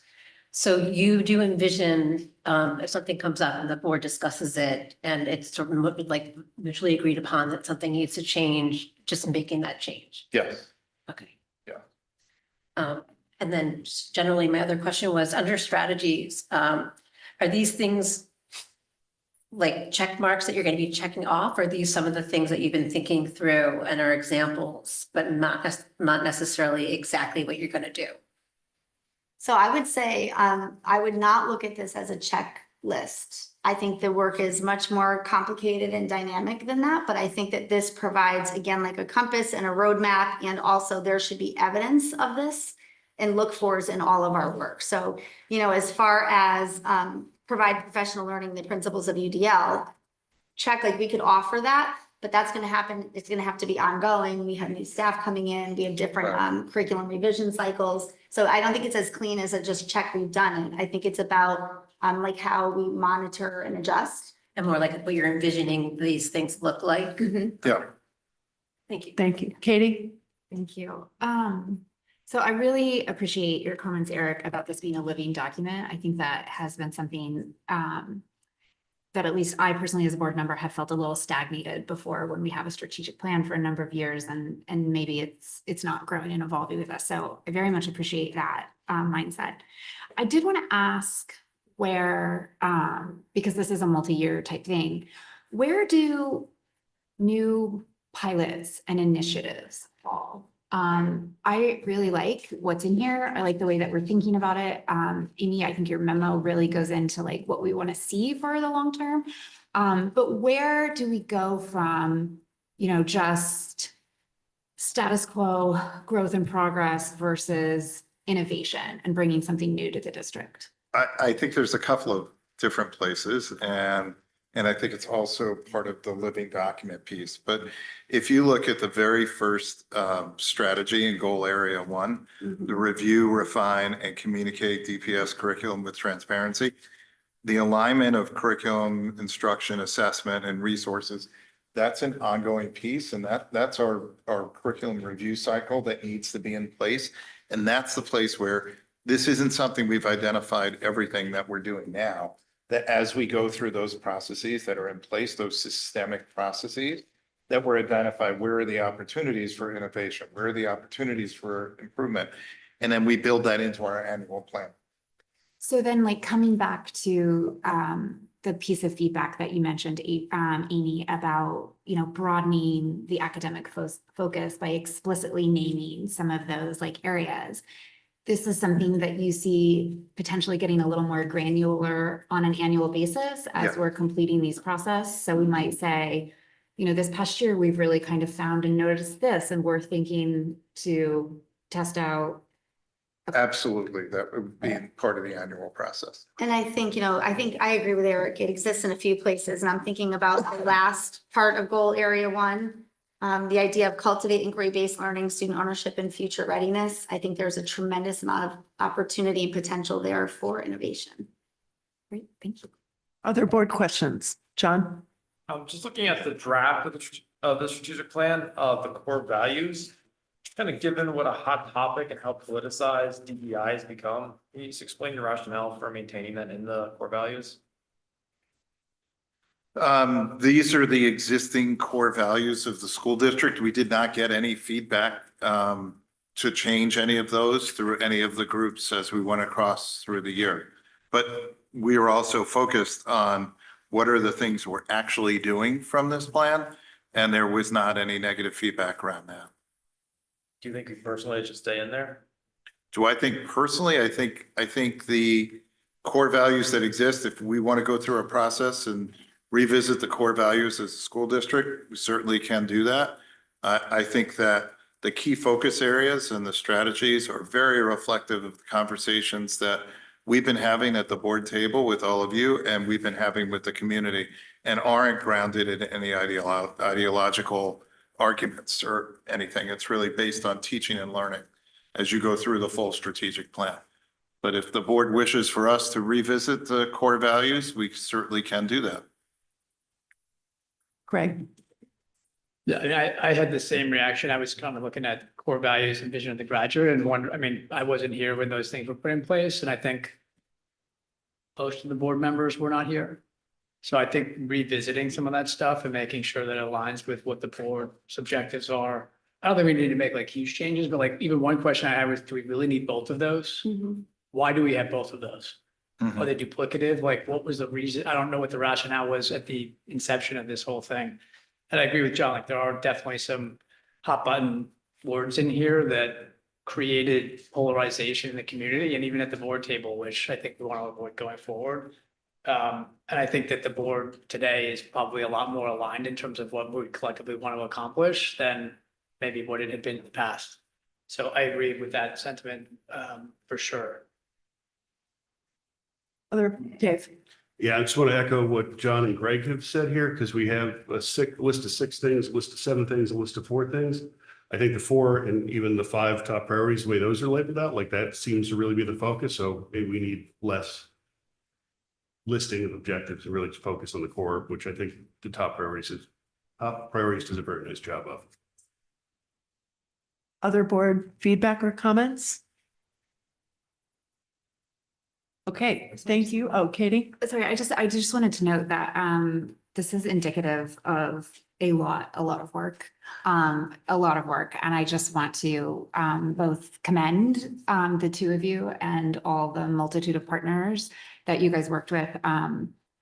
It's really, really important for us to be thoughtful and long-term and thinking broadly. And I feel that you guys have done that. And again, I just want to highlight the living document and the plan to be nimble and flexible with this is really important. So thank you. Well, thank you. And everyone at the table, Shirley, Marge, Rich, and all the people that came out and took the time to meet with us. We had parents that had never been to any kind of meeting to discuss stuff like that. And we got to meet a whole new crop of folks that we hadn't. We had full faculties in some buildings. I met with about 30 high school students. I had a great time with them. getting their feedback, and they had a lot to say and a lot of good information that they gave us. So thank you. We really, to me, it was a great process in getting to know more folks and really speak broadly about the work that we're doing. And Thank you so much. Oh, Greg. Sorry, I just have one more. I know we sort of talked about this earlier, but I just want to bring it in the context of the strategic plan. Like, I didn't really see it. I echo Katie's sentiment as well, just in terms of just the amount of work. I mean, there's so much text in here. It takes a lot to get through, but we talked about systems, processes, procedures. Like, is that as explicit? that is built into Or is here. it just like the fabric behind all this stuff and like, reinstating Darien standards? What are those for everybody? Like, is that part of what's behind this? Right, that is or- part of what's behind this. So there, the operational pieces, the curriculum review cycles, all of those things, all of that is here. And as we said this morning, that it would outlive all of us at this table to the people who replace us and are in our seats, so that there are systems in place so that as people change, the system continues to move forward. So yes, 100%, that is all behind this work. Great, thank you. What, just on that note, would that be an OKR, for example, in goal 1, if we have the systems and the infrastructure behind this? Well, From some a of it platform is, standpoint, and I don't know how granular you want to get on that, but I agree with Greg's point, because it's the systems and infrastructure that outlives the people potentially, and what you've done and what you're building is pretty significant, and I think a big improvement from a data standpoint and than what we've had in the past. So that's something that's worth mentioning, I think. that's a good thought to think about how is that reflected in our OKRs, and that's Yeah. something we'll take. And maybe one tiny example of that is like for goal area 1, an OKR is around like observation of instruction. Now, the KPI, right, is the percent of courses and grade levels with documented and published standards. But having an actual curriculum that's complete and comprehensive and available to the public, to me, that's an objectives key result. In EduPlanet, right, or whatever, the Yeah. data. Whatever platform. The because- platform that you were Yeah. using it's a significant effort, and a lot of work has been put into that, which is going to help us be more efficient and be able to track all of these things. So thank you all, because I know this is a huge amount of work, and I think it's also exciting that you have built it in a way that not only is it a living document, but it will be granular and able to be used by the staff and the departments in a way that will be useful to the teachers to help us on a day-to-day basis and, to kind of readjust and work through the curriculum so that it meets our needs and goals. So thank you. And we'll look forward to seeing this rolled out over the course of this next number of months. Yeah. Thank you. Thank you. So moving on now to So discussion. do we sorry. want to, I know Take you a talked break? about taking some breaks because we're ahead of schedule. And I think the transportation study, Yeah. there may have been some folks looking to tune in when we got to this point. I'm not suggesting that we wait until approximately 3:15, but if we want to take a few minutes break Sure. and then come back to the table, I think that would be my recommendation at Okay. this point, just a So how long do you want to take? 10-minute. 10-minute Come break. back at 2 Okay, great. o'clock. All right, thank you.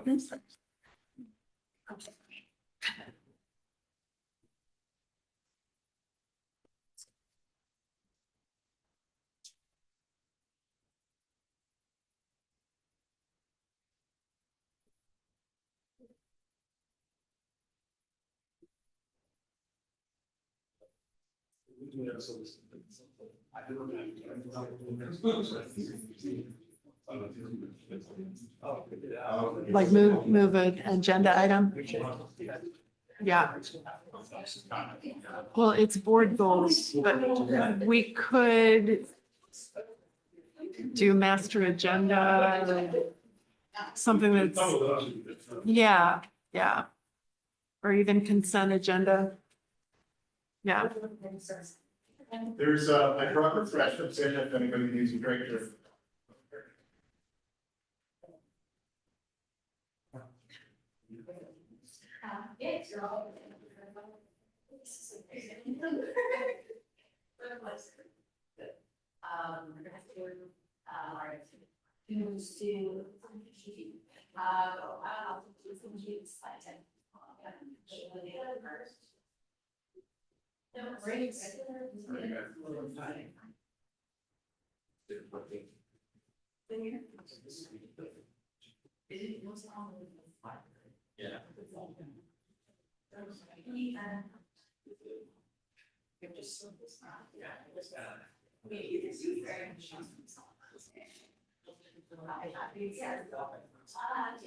Yes.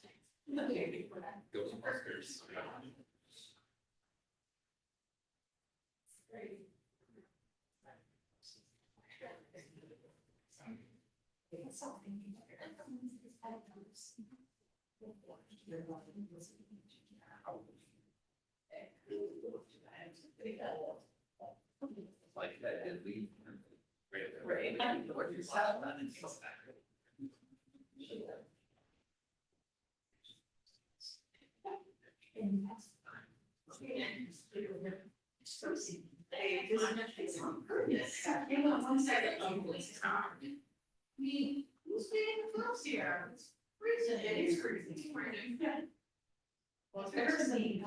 Okay. Nice to meet you, Sheila. I just put it in December Tuesday. Oh, you know, well, it's not, yeah, I got scared. It's freezing. I'm not so sure, see. No, it's at 68.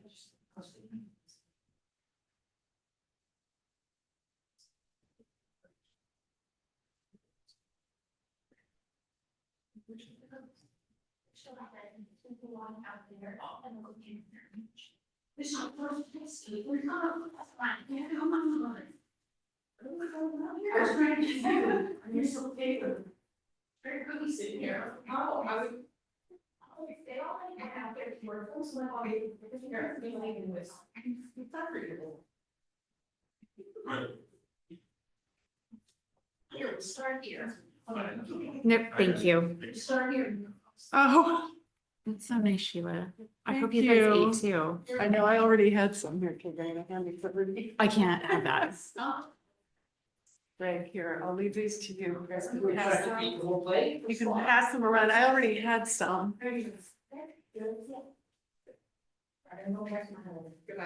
You guys, these minutes are wild. Why? Wasn't absent late, early departure. Why did Sarah drop out? She joined and dropped out, yeah. But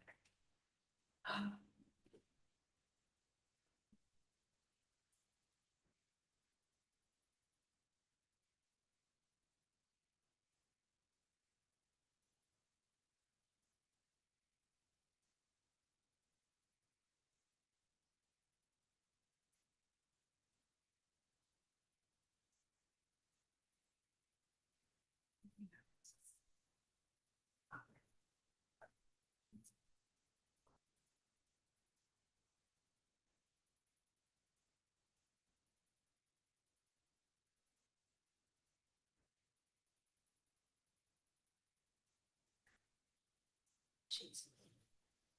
The amount of crap emails I have. oh my God, right? Jesus, we actually have a million things on today.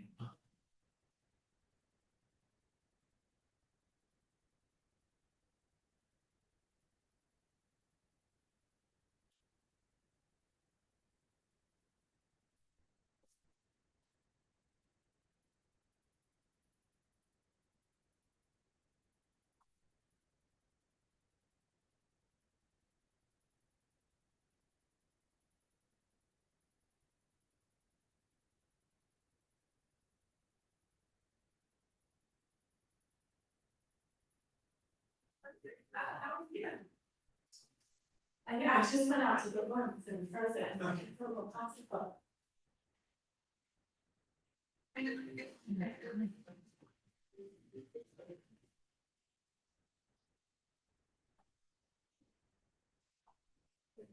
thank you so much. This is like so awesome. I have a question. So if it's just.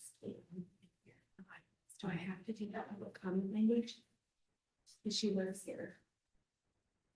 She's really just observing me. I know because Jessica was here, I had to, right? But I don't know.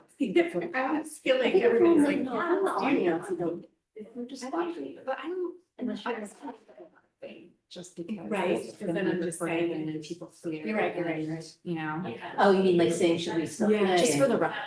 Yes, actually, yes, because then I you'll. always feel like everybody looks at my. No, no one does. No one does. No, no, no. I think like she'll look at you and, you know, Yes. and then you can quickly, cause Yes. like that used to happen to Joanna before she was on the board. Right, She was I like, remember. "I'm here," right? And she's constantly, good, right? Yeah, but no, I think that's good too, because I think- people, Cause people can see you. True, right, and people actually like, even like people watching, We have they four want to be, viewers. well, one is coming from Hawaii. Oh. Okay. Just on vacation, I was like, what are you doing? Yeah, I think it's, Yeah, okay, very good. but I will all expect to just move right through it. So is parent space up and running? Parent space is up and running. Parent Square is up and That's what I meant, parent square. Did we communicate out about that? There's really nothing to communicate about it. Well, I've gotten some complaints from parents that like stuff is happening Oh, about yeah. sports and they Yeah, don't they even made- know what it is and so just FYI. We will maybe. I was like, I didn't know Chris and Ellen were gonna do some testing. yeah, I heard about that and I was like, if it makes you feel better, I was like, I don't have it yet either, so. Parent Square is Oh. apparently already up and running and some people are now, they're like, what is this? Why are things happening? And I didn't know about it. There's no platform. Oh, I just thought it was an email she sent out and we could, wasn't even, it was for ninth graders, right? The email She made a sent. mistake. So Okay. she said, the Aspen hasn't updated, so what was supposed to go to 10th graders went to 9th graders. Oh, so something like the that. ninth graders went to tenth But, graders, 'cause yeah, that's probably why I got It it. doesn't look very, it shouldn't look very different. No, it didn't. Yeah. So I was like, oh, but I saw it was from Parent Square in there somewhere. I was like, ah, that's so nice. I didn't really notice where. But yet Aspen says it's Yeah. down till the ninth, yeah. I would assume they're like doing all the things they have to do on it. And it's just not. Okay, so you got some time. You're at the midpoint, right? Take the change. You're excited. Awesome. We're excited for you. Wanted us to have Aspen. I mean, the version. Our school. Yeah, you're the our team. So that their parents would leave them alone Yeah. about grades. That's interesting. We might be texting about it. I think that's. That tells you a brilliant. lot. Yeah, Like, there's a lot of I information mean, in that that's request. the thing, I guess. And it was not, I mean, there was resistance, but once we did it, I remember reading somewhere that like, I'm sure the parents would want cell phones and all technology gone, or would once they're setting. of course, 100%. I do remember reading somewhere that like once, I don't remember where it was. Like once access to grades, when parents had access to grades, there used to be like just in your book, then the kids maybe got it, but not like change the whole kind of parents-teacher relationships. Yeah.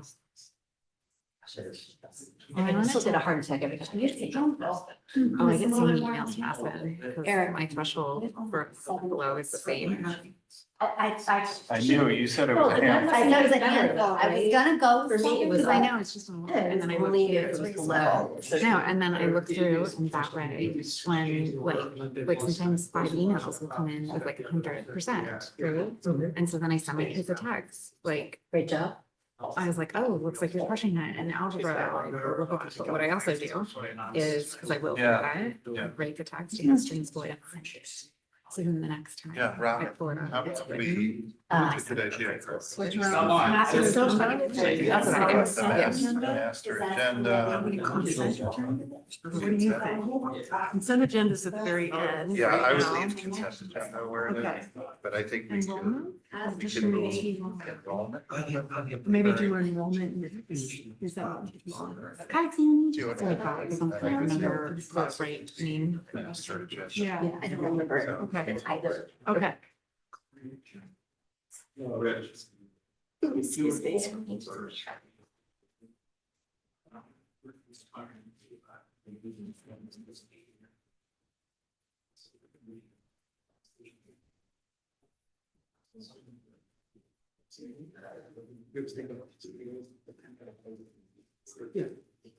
Oh, this is confusing.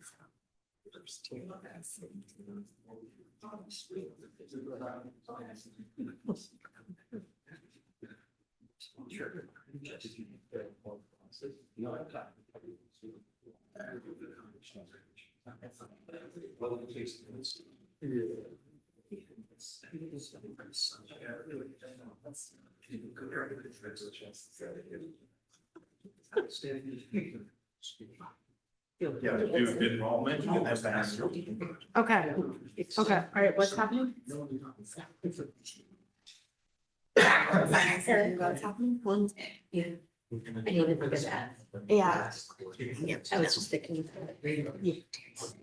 Yeah. It's in high achieving districts, very good. Sometimes if they had an idea what their kid would be going. It's like, the laws change, I was just curious. It's so funny. It just has taken the state like 3 years to catch up because this is how the legislation should have come out originally. It's a bumpy road to get there. It seems how it is. Figure it out in a couple of years after they've received feedback from everybody. But maybe they should have asked for it first.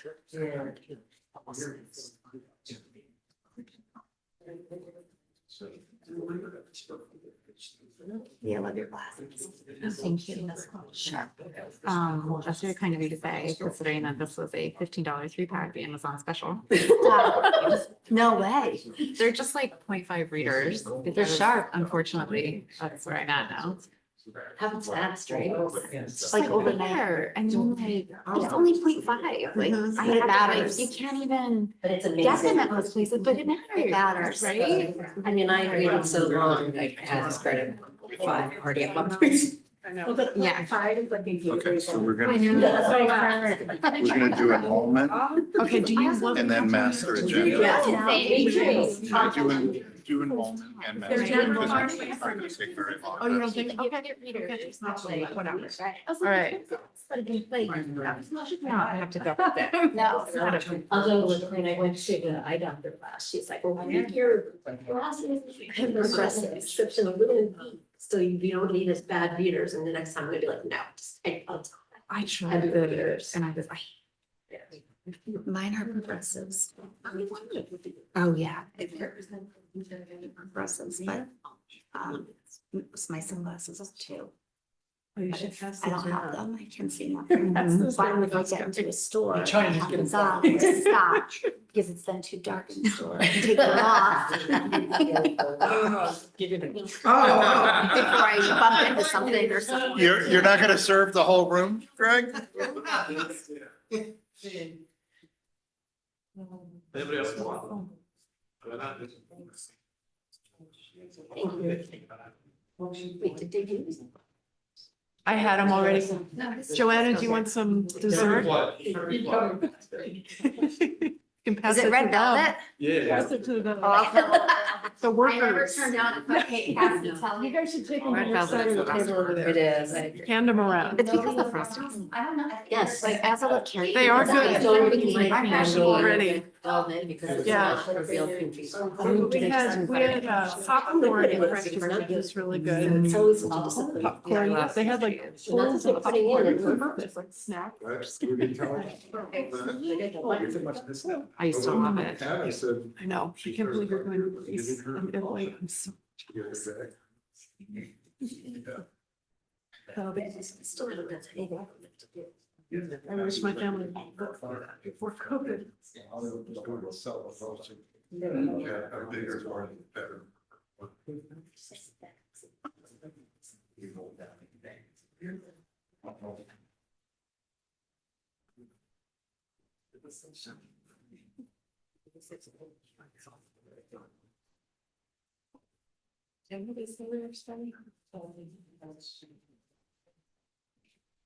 I realize Simon and we haven't been from school for.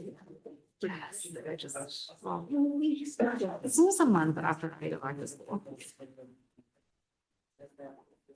He's gonna be like a latchkey kid, poor little guy. He's thrilled about it, but I'll feel terrible.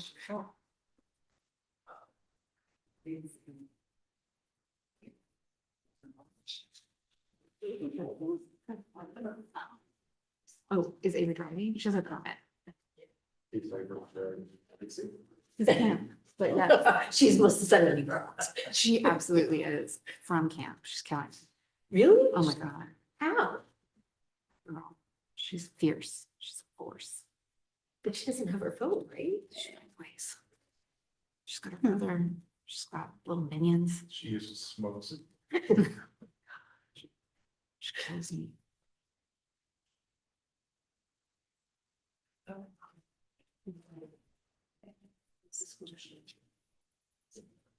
Yeah. I guess he's a typo. Maybe the phone schedule. Areas removed in the bottom. What is that? Here, you hear that? It's like a. Yeah. Maybe somebody can ask us.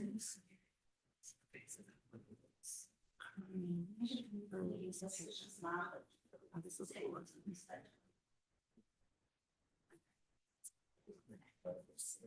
We started. One little thing. I mean,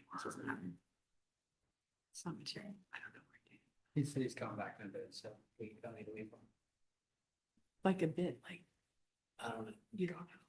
We can get started. Should we just start? I don't know if Dave, Yeah. We can get started. did he seem to indicate that? Okay. Yeah, again, just say that again. Yeah. Yeah, I think it's like a frog. Now it's something else on the table.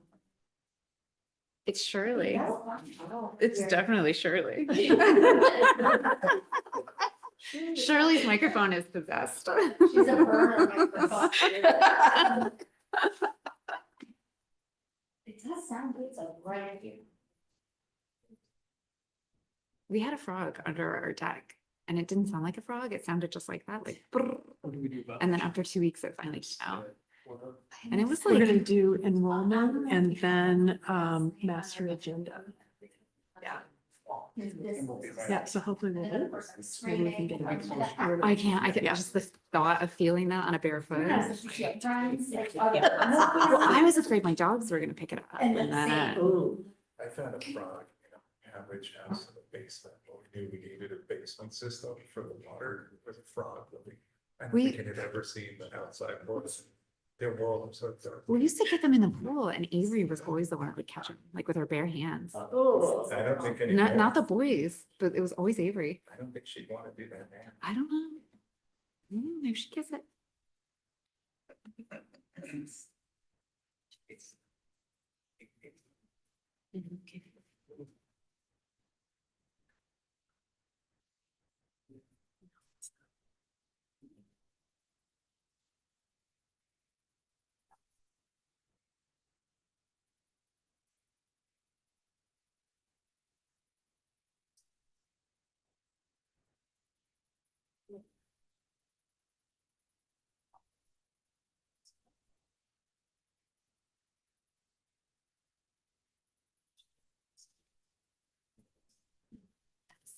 So many years ago.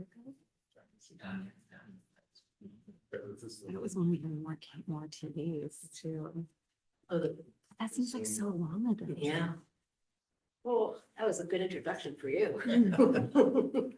It led to changes though. Yeah. Silver Good linings. Yeah. So we should leave it to Yeah. Oh, is it ready? David, are you ready? Caitlin, will you poke your head? Is David in there? Yeah. Will you let him know we're gonna go back from the break? Okay. Yes, you're good to go. Okay.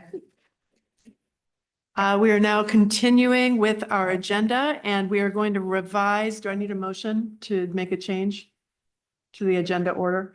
May I have a motion to change the order of the agenda to now discuss items F and G, which are discussion on enrollment for the 26-27 school year and possible action on setting elementary class sections, followed by item G, further discussion and possible action on board master agenda for August 2026 and February 27. May I have a motion? Greg seconded by John. All in favor? That is unanimous.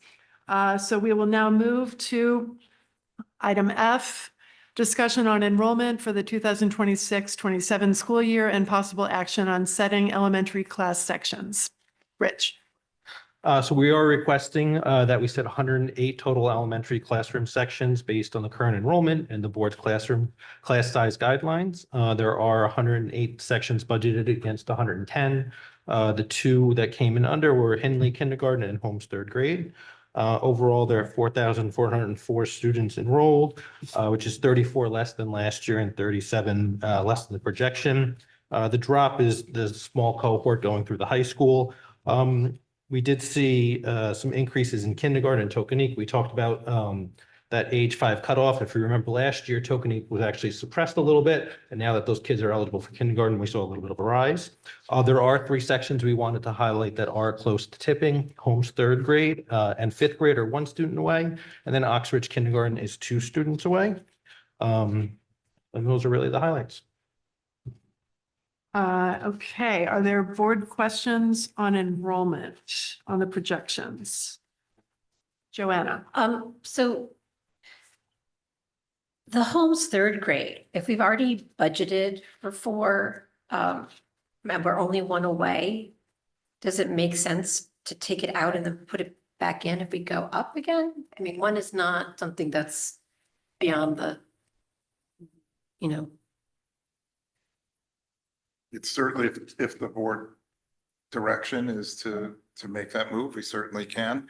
I think it's always important for us as, before we get to the point where we adopt sections, we need to look in both directions, up and down, because if we're never looking at where enrollment drops, but it is, as Rich said, that's one of those numbers that's really close to tipping.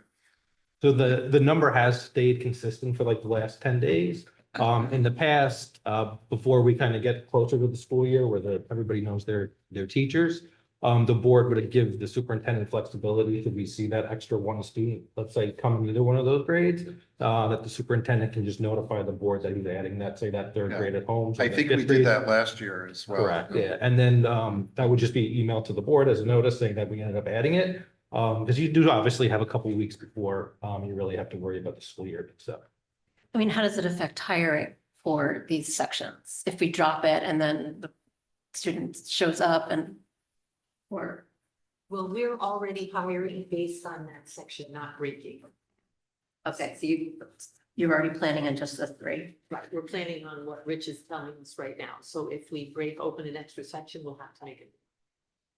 And sorry, and how does delaying that decision impact our ability to retain? Well, go ahead, Mark.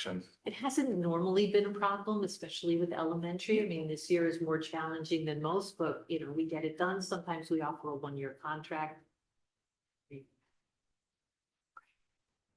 We're still seeing candidates for some of the other open positions, so we get new applicants daily with our posting. So I don't think it would preclude us from finding someone if we needed to at a certain. And Rich, what was the other that was close to tipping? So Holmes third grade and Holmes 5th grade are both 1 student away, and then Oxbridge kindergarten is 2. Okay. And for the 5th grade Holmes case, you're not as concerned about that either. No, you don't tend to get a lot of students For that move in and register late in the upper grades. Yeah. Okay. And just one question that I had was related to the middle school and high school. So 9th grade down 21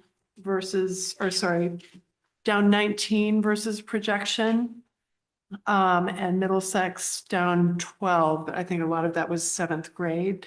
Do we have any idea about reasons for those? So typically in the secondary levels, your persistence ratios, which is the retaining of the students year to year, is always lower than what you'd get in the elementary schools. And that's a combination of students going to parochial schools, private schools, moving out of town. And so you always tend to see that in those grades. The one big drop was 9th grade, which is really a movement of the 8th graders deciding not to go to Darien High School. How did that compare to last year? Because I think last year was pretty So large. so the last 5 years, we've seen the persistence ratios typically in like that 98 percentile. So it has been relatively consistent the last 5 years.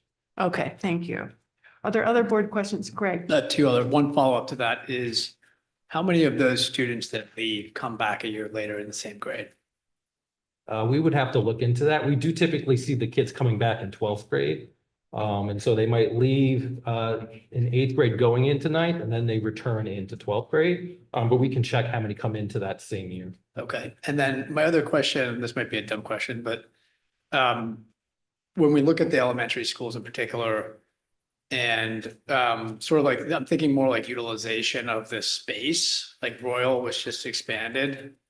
But I don't know if the population is changing. Like, when we think about this, do we also think about like the districting of the students, not just like what's still there, especially given all the work that's been done in some of the schools? I mean, so there's capacity issues. Certainly at Oxbridge is probably the one elementary school that has the most capacity issues. And that primarily was when enrollment projections were done during construction. It was pre-COVID. And then if you go to post-COVID, you saw a lot of people come from out of state into Connecticut. And so that's one building that certainly has capacity issues. We did see last year, Royal saw a large jump in enrollment. And so Royal is the lowest enrolled school of the 5, though it's not that much lower enrolled anymore than Holmes, which is the next lowest enrolled. But the one school that probably has capacity issues is Oxford. But so is there excess capacity at some of those schools that have just gotten additions and things like Royal? I wouldn't say that there's excess capacity, but where you have like empty classrooms, but the rooms themselves could add more students based on the guideline. Are there other board questions? Katie?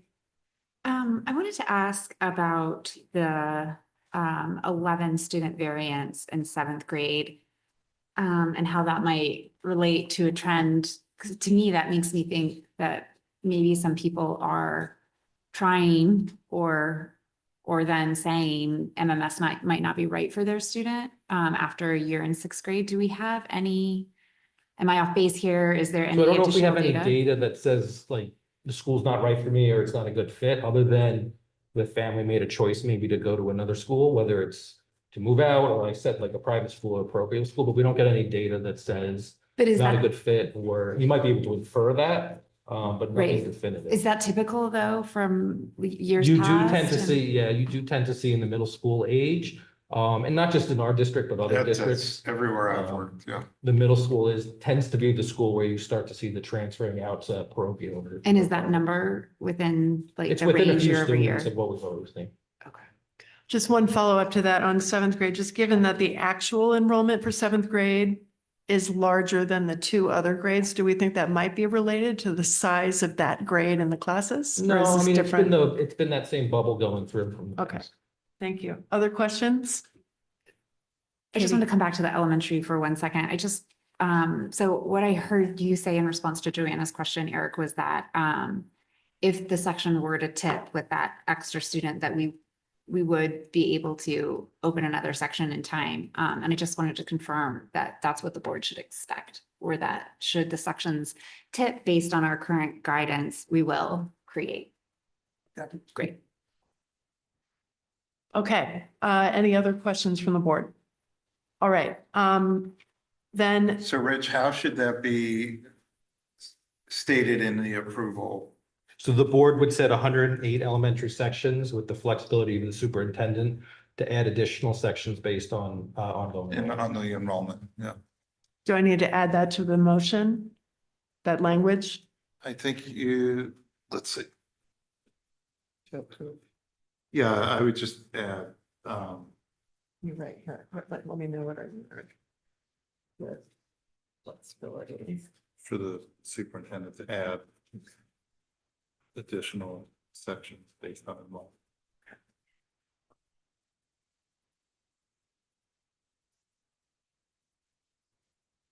All right.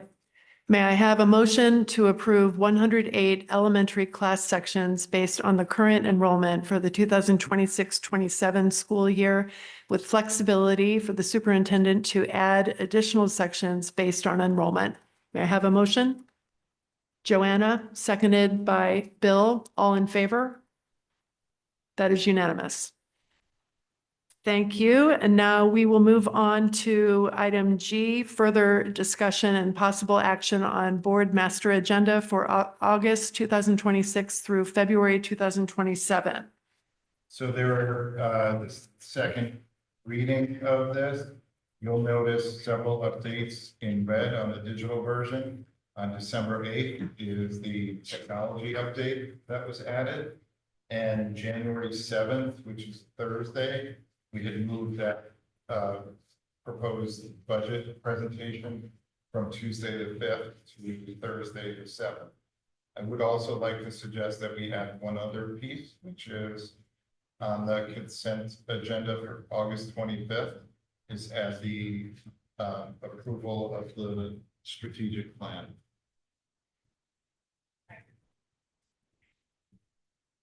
Are there other board questions or comments on the master agenda? I'm sorry, Eric, could you just repeat that one more time? I'd like to suggest adding to the consent agenda for August 25th, the approval of the 5-year strategic plan.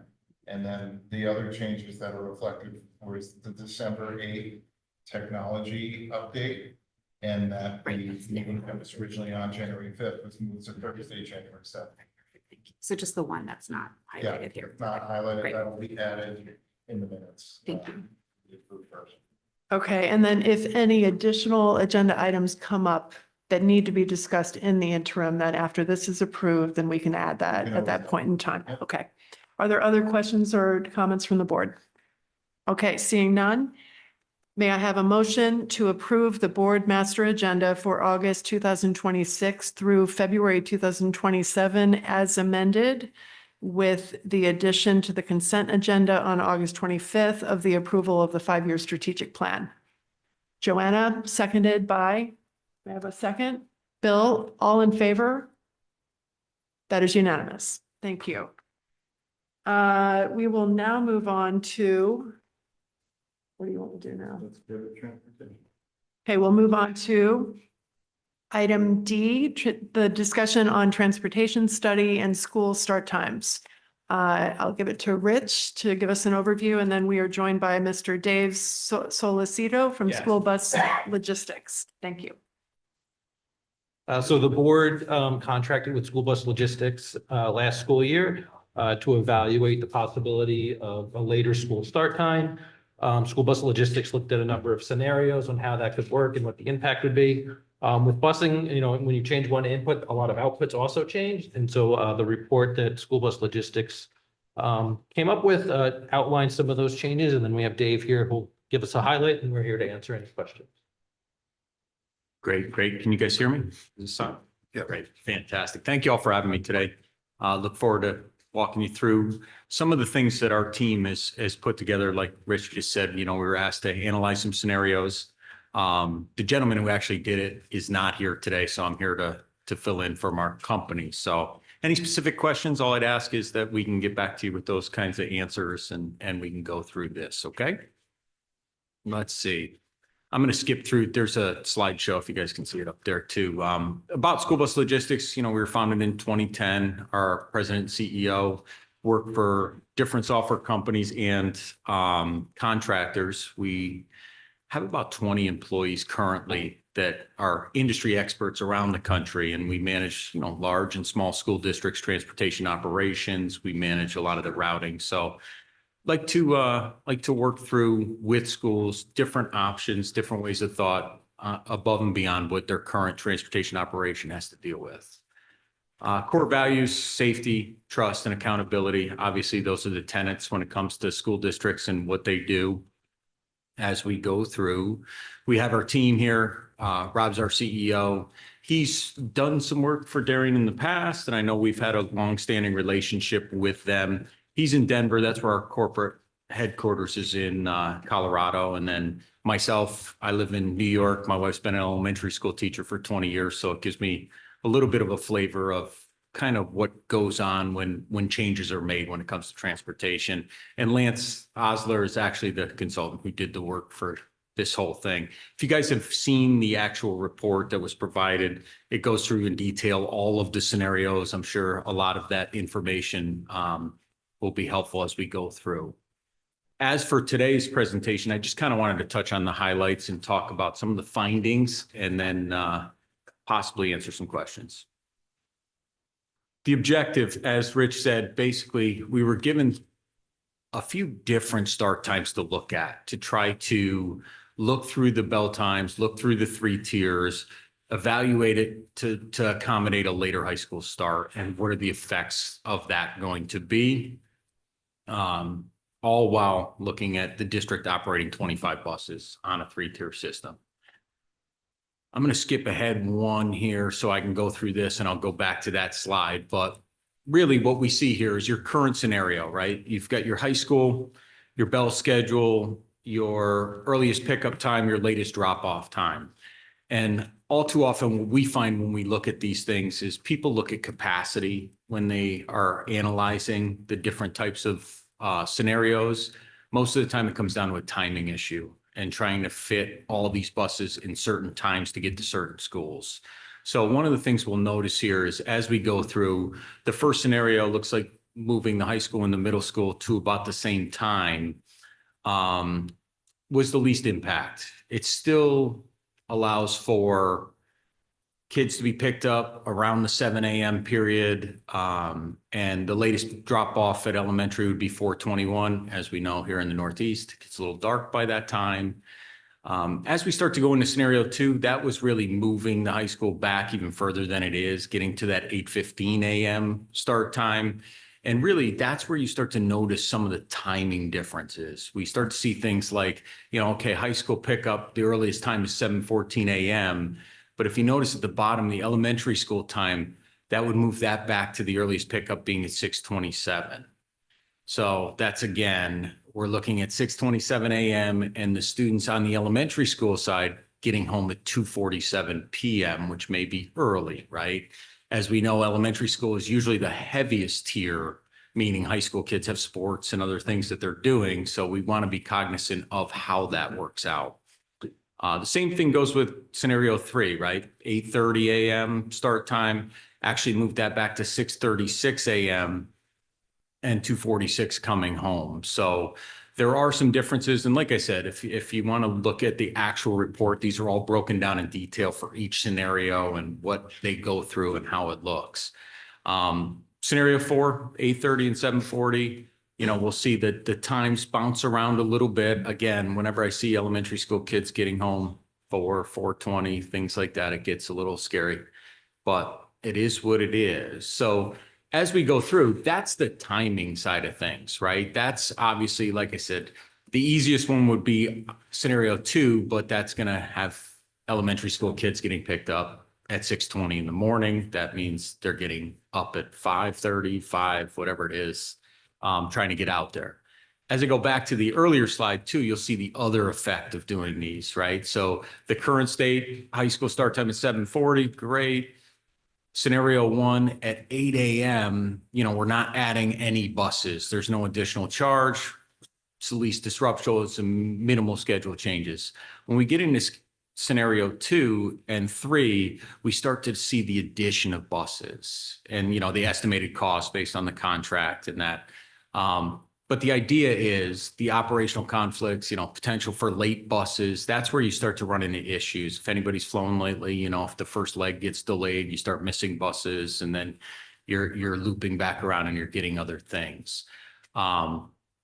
Scenario 3, same way, reduced transition time, right? So when you start getting into bell times in between the schools, you start talking about the afternoon and the problems tend to compound as we go through, right? So if that first tier is late, they're late getting to the next school, they're late getting to the last school, which will only make that drop off time even later than what we anticipate based on the data. So again, unintended consequences sometimes to making changes, but they're there.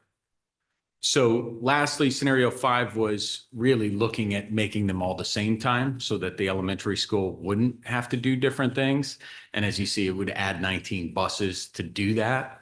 Again, it comes down to service and efficiency, and efficiency is the enemy of service, and service can sometimes be the enemy of efficiency. So that's where we run into those issues. as we go through, right, we talk about the key operational and student impacts. So elementary students moving tiers impacts childcare and creates liability risks if students are dropped off without adult supervision. It's a pretty obvious one, but it's one that sometimes can be overlooked. Schedule change may require parents to adjust work schedules for early drops off and pickups. And again, it's one thing to have a plan, and that's what we try to do is help you out with the planning and, you know, analyze every kid and when they get dropped off, but that's still just a plan. So as things start to devolve based on those late times or whatever, they can really push people one way or the other from the standpoint of, you know, being able to trust the information they're getting.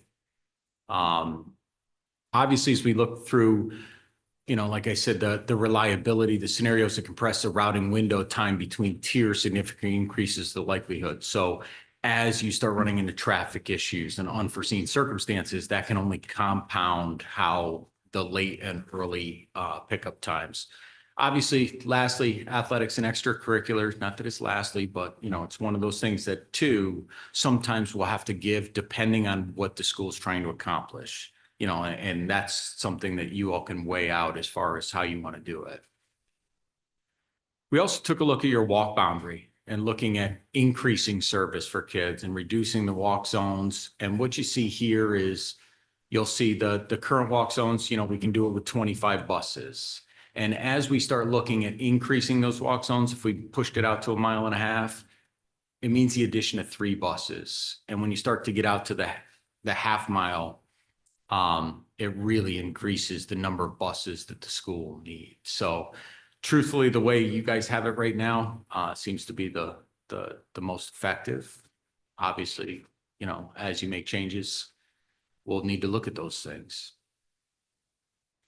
As for the summary, you know, scenario 1, again, remains the most cost effective and least operationally disruptive. Obviously, it doesn't accommodate for that later high school start time, but you know, there are things we can look through. Scenarios involving aggressive tier switching are reducing walk boundaries present significant financial and operational challenges, specifically regarding fleet costs and student safety and supervision. Again, as we look at that, if we're going to increase the walk zone and move the bell times around, you've got kids walking in the dark, you've got smaller kids walking in the dark, potentially both ways. So that's something to keep in mind. And, you know, really from a recommendation standpoint, we like to present the facts to folks, advise them, consult with people, but really it's a decision that the district has to make as far as weighing the pros and cons to each, and we can go through those, you know, in detail. Okay. Thank you very much for this comprehensive analysis. I'm going to open it up to the board for questions. Joanna? Before we get to talking about the tiers, the walk boundary analysis. Mhm. If we don't change any of the belt schedules, but we want to reduce the radius for say the high school, how many more buses is that at?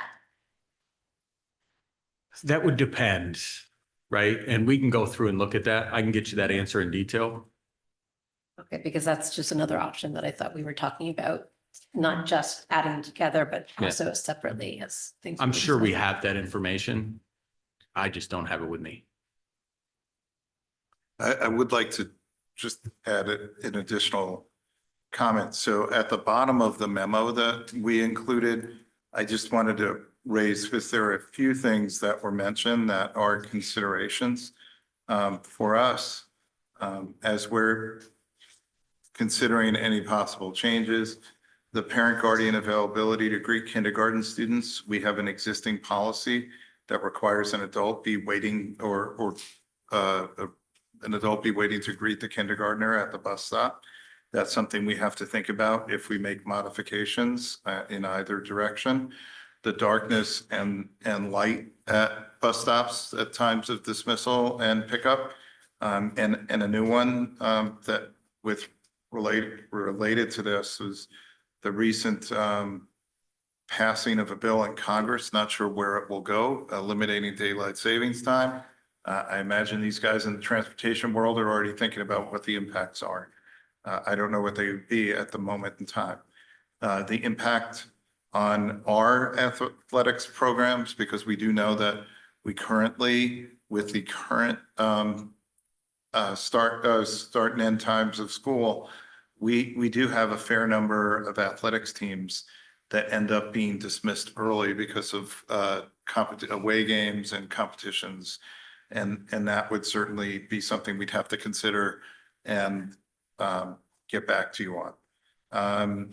Community field usage, if the day goes longer, that is less time available or later start times available for community usage of our facilities and spaces. There certainly could be impact on staffing. I did, when we put this study out, I did ask for some assistance from the Teachers Association on if they could gather just purely with those scenarios, if there would be impact at the different levels on staffing. And they have shared back that and this was not a scientific study, this was an informal study, but they did get a high volume of recipients, that there would be significant consideration by teachers to reconsider whether or not they could stay employed here if there were changes, particularly with scenarios 3, 4, and 5. At the high school level, nearly 40% for all 3 of those would have to consider whether or not they could remain here because of their children and family schedules and the commuting. And those numbers were less significant for scenario 1, but scenario 1, it was 17% of the high school faculty, 11% of the middle school faculty, and 9% of the elementary school faculty, and they go up from there. And it, certainly we would want a more complete picture of that if we did end up having that further conversation. The impacts, we would need to consider the impacts on after-school programming. Our parent organizations that have enrichment programs in the schools, what is the impact on that? You didn't mention this, but I think it was in there, the window of opportunity piece, which is the timing of the bus runs and what the impact would be on that. We don't think about this very often, but the availability of actual school buses, you probably know better than I, but my understanding is there's a long lead time, and I'm not sure what that is for purchasing of school buses.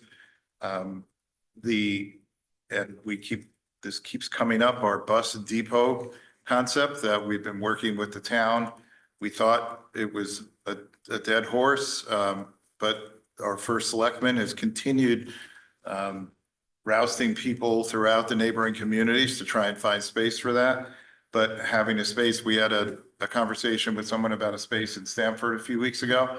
It's just not big enough for our current capacity of buses. So there is a premium on space. As we saw, Greenwich spent a year trying to find a location for their fleet, which I believe is about 90 buses. And the cost associated with that was frightening. When I read that in the news, I think they're paying just under $1 million a year to lease the space, and that's in the original agreement.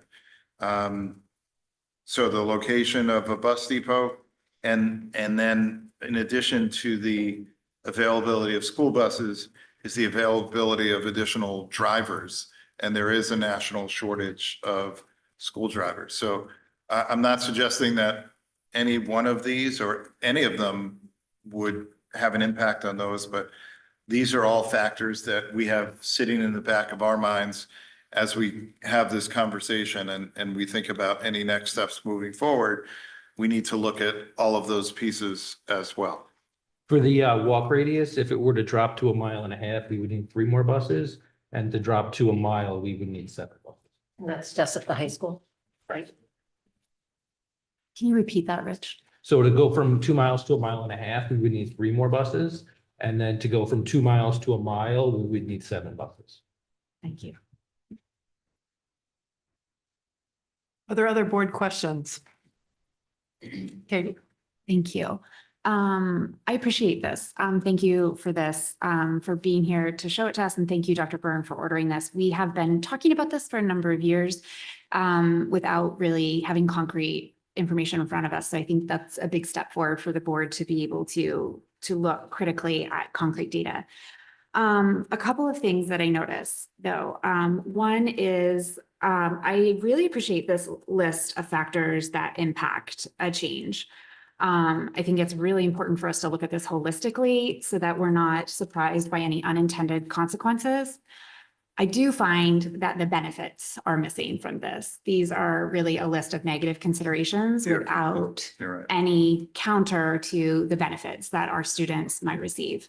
I would also argue that some of these considerations are thoughts of potential impacts versus us having actual data from community. So for example, whether or not we might have younger students unattended with an earlier drop-off time is a hypothesis versus data that we have.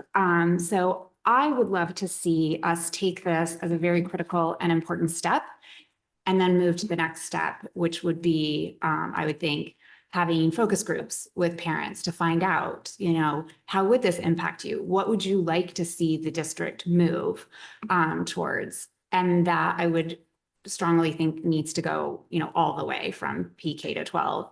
And the staff, while I really appreciate, Eric, your foresight into kind of gaining that sense of what people might think, also without concrete evidence and board discussion, we don't really know what that would look like. So I'd love to see us do a more formal survey and have actual data from the staff. I recognize that this has been a bit of an ongoing and hot topic conversation. So I obviously want to say that doing the completion of the work would certainly not ensure that the board were making a change, but I do think that it would go a long way to helping us make a better, more informed decision.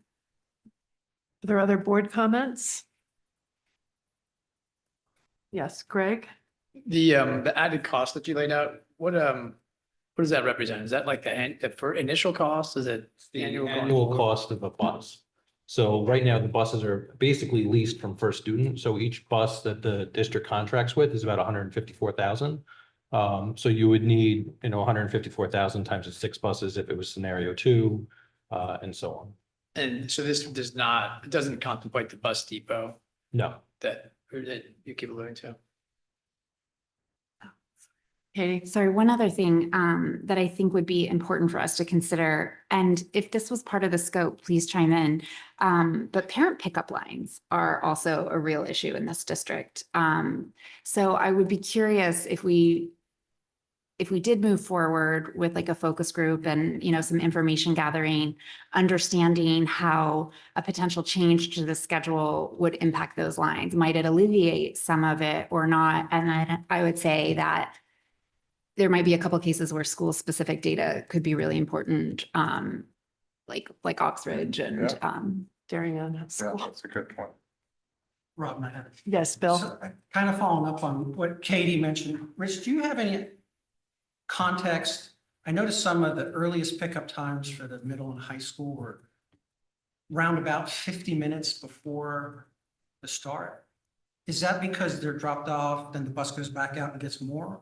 No, so it depends really on where you're coming from. So if you're a high school student, you live in the Tokenique area, time it takes to do the pickups at Tokenique and then all the other pickups for 30 to 60 kids that are on the bus and get to the high school is gonna be longer than it might be in other areas. At the elementaries, I think it's usually 30 to 35 minutes. Yes, Kind of yes. the target. But because of the locations of where the high school is, as an example, and where some of the children live, and the number of students you have on the bus, it could be as much as 40. And that's, Rich, what made me think of Katie's point, where maybe those drop-off lines are long because the parents are sparing their children a 50-minute, early morning ride and just taking them themselves. It could be, although the elementary runs are generally shorter than. They're super short. Yeah. Because we have so many. Yes, Joanne? So, to that point, I know we discussed it, and I know, Ms. Powers does this, every year, ad hoc. the efficiency of the routes that we have and how long, that was actually mentioned as one of the tensions earlier along with school lunches, that parents get very frustrated with what they view as an inefficient bus route and unnecessary time on the bus for their students. I don't know if there's a way to look into that even deeper than we have in the past, or if that's just literally the way that the clock works and there's no other option. I would say, and I'll ask you guys to chime in, from what I've read in our timing, the routes are pretty short at the elementary school. Inefficiency versus inconvenience are two different things. And when a parent might want their child to be picked up and how long they might want them on the bus versus what is an industry standard for an efficient bus route. But I just wanted to put that on the table. So school bus logistics has looked at our routes as well and whether or not any could be tightened up. 30 minutes for an elementary route, it's actually pretty small. I mean, there are districts that are for an elementary school that might have to be 45, 50 minutes, just like the high school. Yeah, they are. pretty If you wanted to significantly shrink it, that's changing that window of opportunity and that means more buses. So again, it costs $155,000 a bus. And then my other question before that came up, to Katie's point, this is mostly negatives, and we have discussed a lot of the positives. There's a lot of scientific data about adolescent brains and their circadian rhythms, but it still seems like a really hard thing to do. Other districts in Connecticut and across the country have done it. Can we get some sort of data or information on how they make it work? Or is it just that as a community, they've decided that this is a priority of spending for them? Like where? So we spoke to Greenwich and New Canaan because in the area, those are the two. It did come with a significant financial cost. And at the time, those communities felt it was worth it. Greenwich actually reversed course and went back to what they had because of budgetary constraints. And it wasn't a popular decision when they did it. I think they had a lot of bumps in the road. Both districts did, where at the high school, primarily, they ended up having to let kids out early, and that ended up causing a lot of issues for kids to make sports. It took probably Greenwich a year and a half to kind of work out some of those kinks. And then about a year after that, they ended up reverting back because of it. New Canaan felt, $1 million was worth the cost of making those changes for their school. And they made the decision to phase it in. They started in January, so that they felt the burden of the cost for 6 months, and then they went to a year so that the incremental growth was a little bit less. And speaking to New Canaan, financially, it softened the blow a little bit. Operationally, it made it very, very difficult because students were used to one thing from September to December, and then they go to winter break, and then they're ready to come back in January, and all of a sudden everything changed. It caused a little bit of an issue just with, classes and whatnot. So that first, that segment of 6 months was a difficult transition. They retained their change in start time. And as mentioned, Greenwich went back to what it was. And do we know if New Canaan has data about student outcome or anything like that? We can check, yeah. And Rich, how many minutes did they adjust their start time by? Do you know that? I would have to double check. I believe they went to 8:30 at the high school. But I would have to double check. Yeah. And forgive me for it. It wasn't meant to be a list of negatives. It's, I live in the worst case scenario as your superintendent. So I'm thinking of all the possible ramifications that will create obstacles and challenges to a change. So that's my list. So I own that. I just wanted to No, be. I mean, I think That's it's sort of wise the to be unfortunate way my thorough. brain now Yeah. works, after years of doing this job. Just one thing, I think it's also important to note that New Canaan has buses and a place where they park all of them, so they do have some additional. They park their, Flexibility. they contract with DATCO, which is a different provider, but they park at the high school. I would ask also because I'm I just sorry. wanted, did you have anything to add on Joanna's question with other communities? And I know you can gather that information, but Yeah. I mean- anecdotally, anything you can add on that?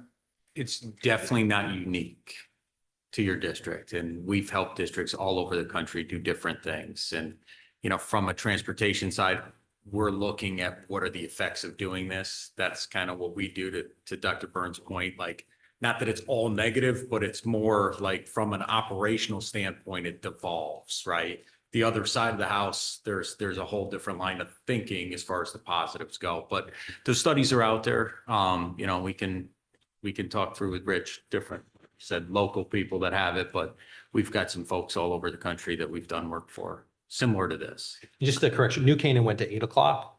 So if it was kind of a closer scenario, it's kind of more like a scenario 2 that we have laid out here would be kind of similar to what they did. One question, I think Wilton, if I'm not mistaken, basically flipped elementary to earlier, high school to later. So that would be also a good data point, just to understand Yeah, how they've they're been doing it a that long time, right? Yeah. many years. But like if they have elementary school, that are their students, would they be getting picked up at like 6:30 a.m.? Or I mean, it would just be interesting to understand that a little bit better as well.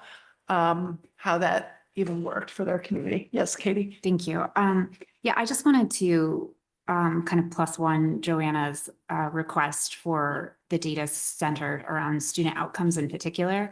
I think especially piggybacking on the work that we're doing today about remembering why we're here, what our role is, and sort of the pledge that we make and serve, as well as, you know, adding in a true and unbiased comparison where we can see all scenarios, pros and cons laid out together, I think is just like an important piece of like the integrity of our decisions.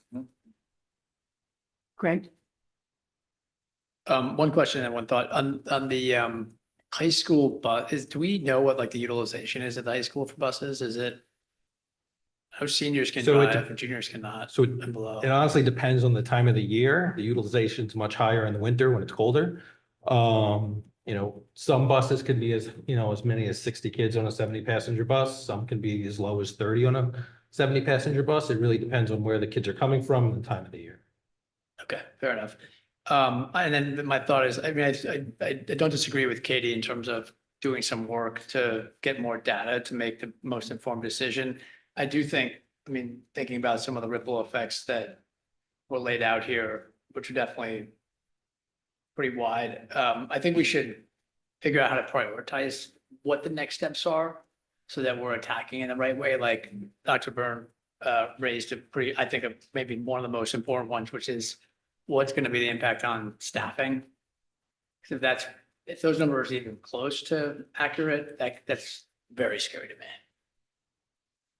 Right, then also I would say, could we also look to New Canaan and see what Yeah, their like what impact happened there. was? I mean, you know, I know they've done this a lot in like California and in other climates. So I really am trying, maybe, I don't know if anyone in Massachusetts has done this, besides just our direct area, just to get some more information about what it looks like if it's successful. But I wouldn't want to, just thinking about it in other places around the country, even daylight is different, so.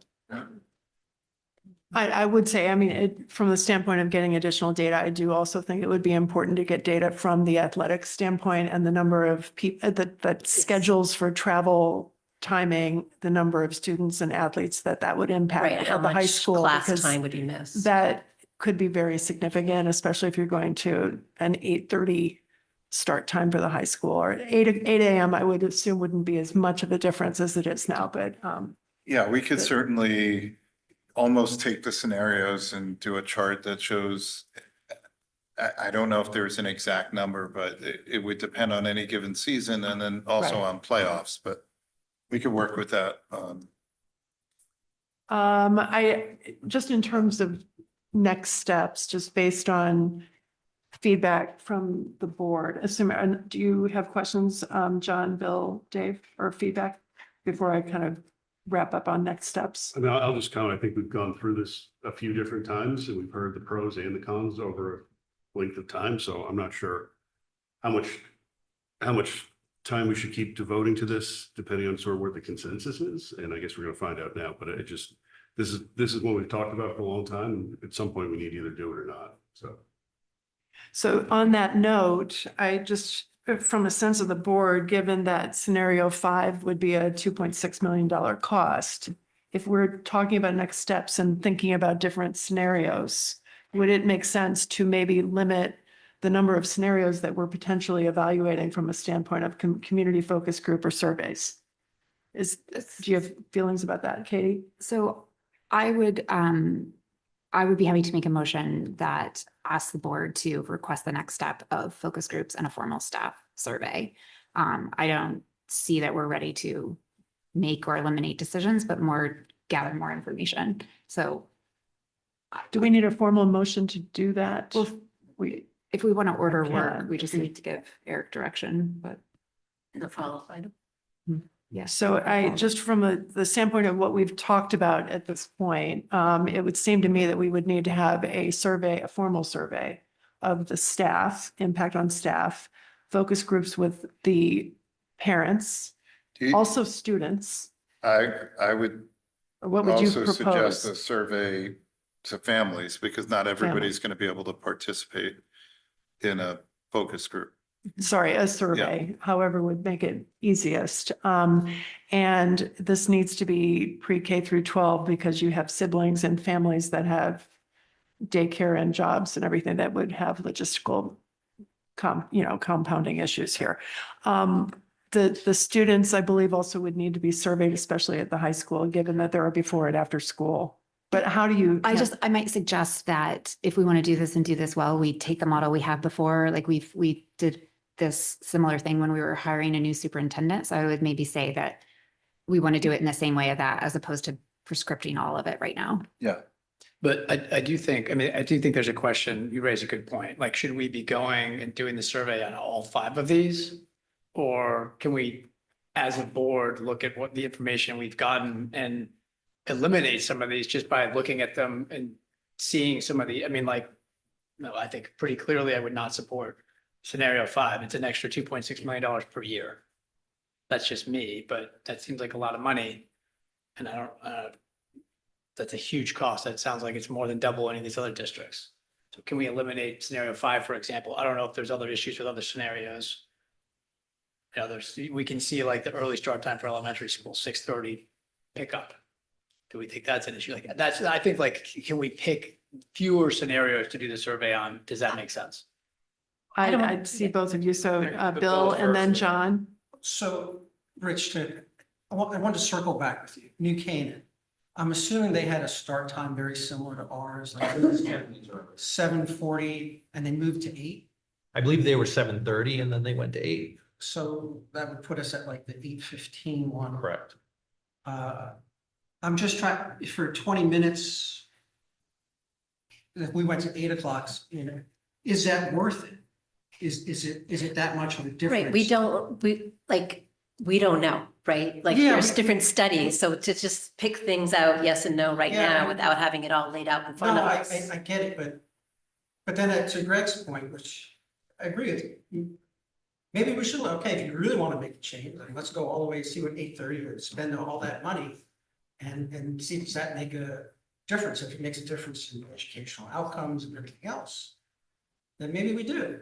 But I just, in my own mind, question, is 20 minutes worth $500,000? And the answer is I don't know. I would Because I think don't that, have and you will find people in the community that agree with you and people in the community that don't. So I would say actually getting tangible data on that, rather than just one interest group that wants it and one interest group that doesn't. It would be, I think it would be worth our while to examine it and then be able to make a decision from there. But to be clear, so the current start time is 7:40 a.m. Right? The 8 a.m. start time, scenario 2, has 0 additional cost.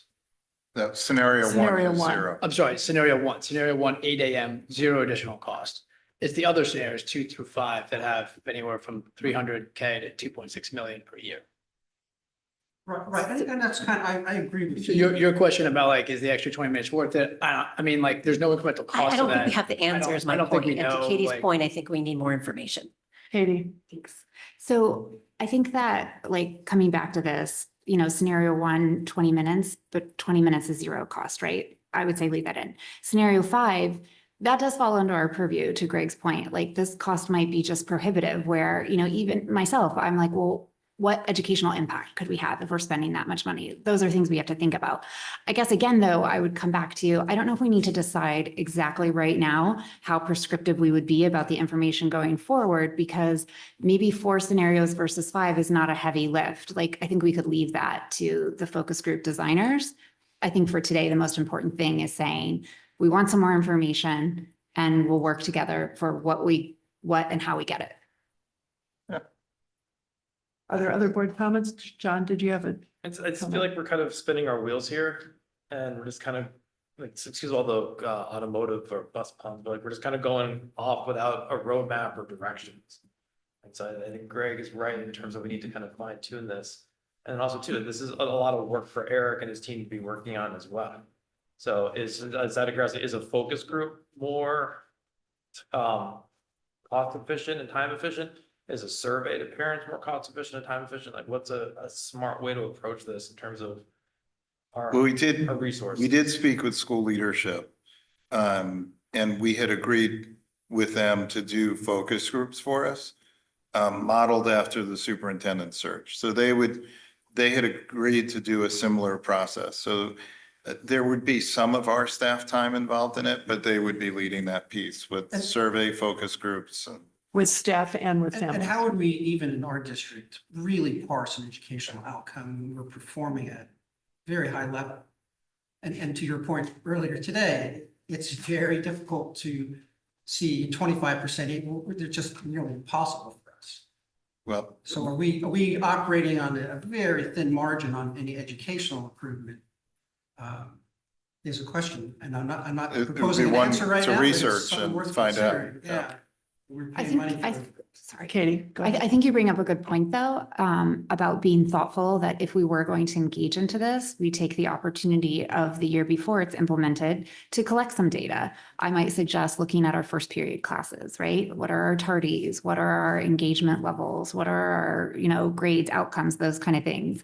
And then if we were to implement a later start at the high school, review that, did we see a positive outcome? Did we have all of those things like an improvement? But I think your point is well taken that any aspect that we do, we should really be thoughtful about doing as best we can.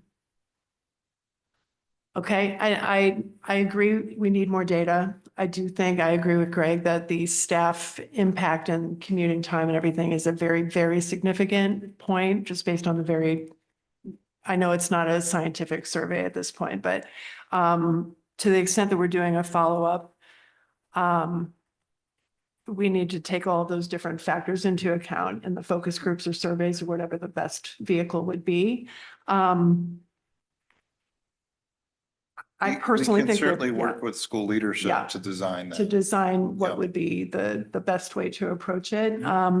with focus groups and surveys. And then there's some additional data and information for us to pull, getting the data from New Canaan, Wilton, any additional data that our consultants can provide, and trying to foresee, I'm not sure how we do it, but I'd work with Chris on the athletics data side of things. About the impact on that, yeah. Okay, So yeah. will the focus groups and the surveys, like, this is sort of like my big question is like, are we presenting to them these specific 5 alternative scenarios? Or are there other scenarios we don't even know about? But I mean, that's sort of his question is like, well, if there are, why don't we see them?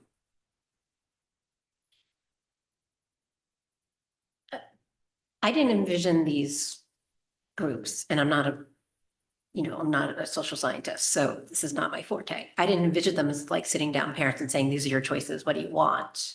I envisioned it being more, qualitative. What are you looking for? What change is most important to you? What would you like your taxes to go up to support? Not necessarily like ABC theory.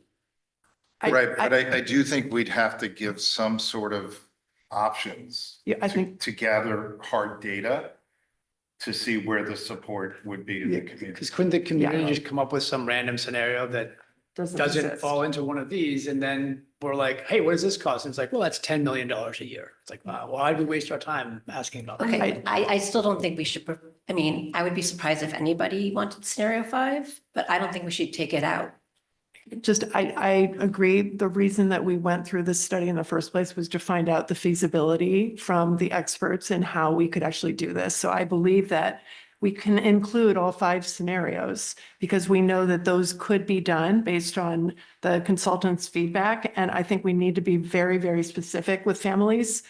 Because if you give them something that's completely open-ended, Yeah, it to can't Greg's be point, too we abstract. can't do that. We need it to be very structured But I because that's think how. it can be both. We Yeah, can, I we think can it can be include both. an option to give additional feedback, absolutely. But I think that Marty and Rena's school leadership could help. I mean, the with entire the- community could say this is too much of an impact to the extracurriculars and this is a no. Yeah. But we won't know that if we don't ask No, that that's, question either. that's So, correct. That's right. And the athletics piece and student So, government are like whatever. before or I after mean, you know, school. Yeah. parents I know with Who knows schools at what later that is? times get frustrated. They can't get their kid to practice on time with the lineups at the pickups and all that Yeah. stuff. So there's a Yeah. lot of moving pieces.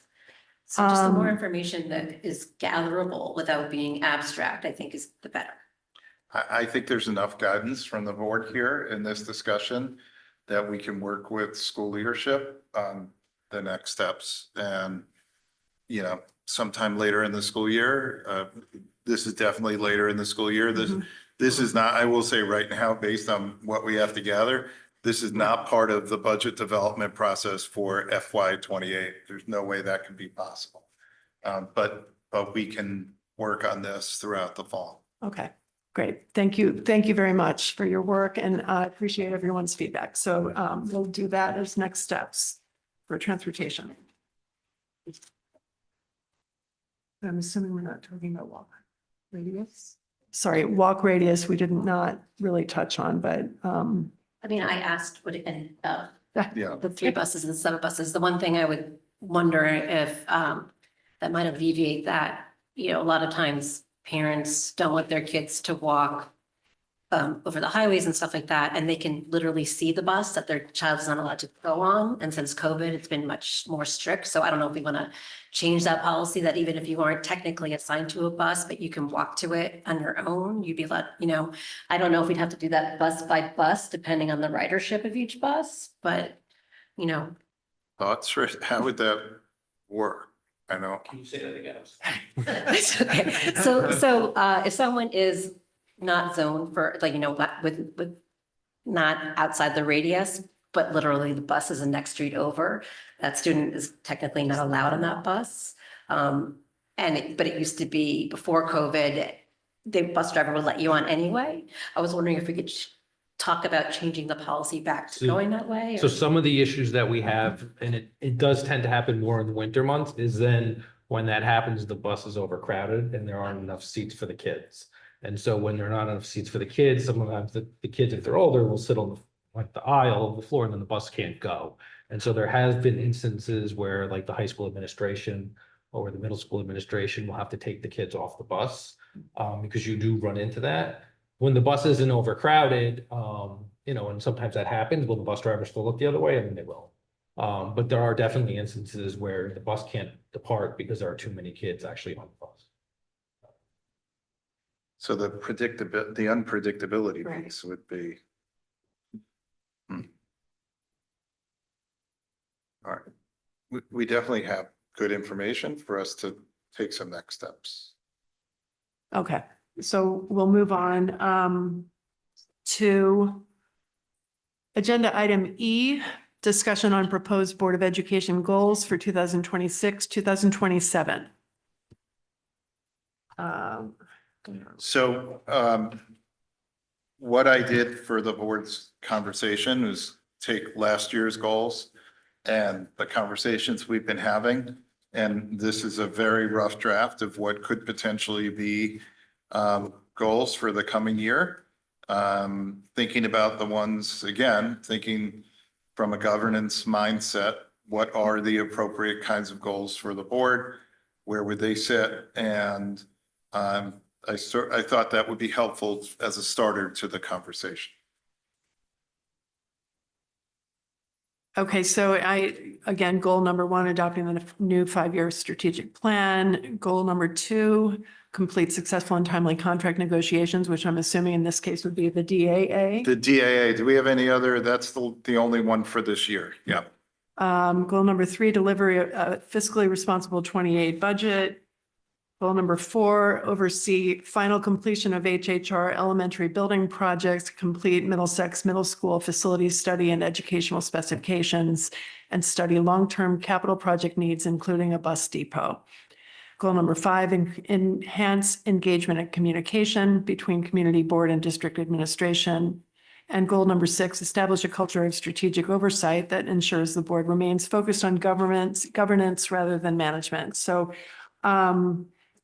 I think these are good goals, given the kinds of tasks that we have to accomplish this year, particularly on the facilities side. Are there other comments from a board about any thoughts or changes you might want to see? Yes, I just had great. one quick one on goal 4. The study of the long-term capital project needs, including the bus depot. I was thinking that also includes the Middlesex. It's sort of like a comprehensive.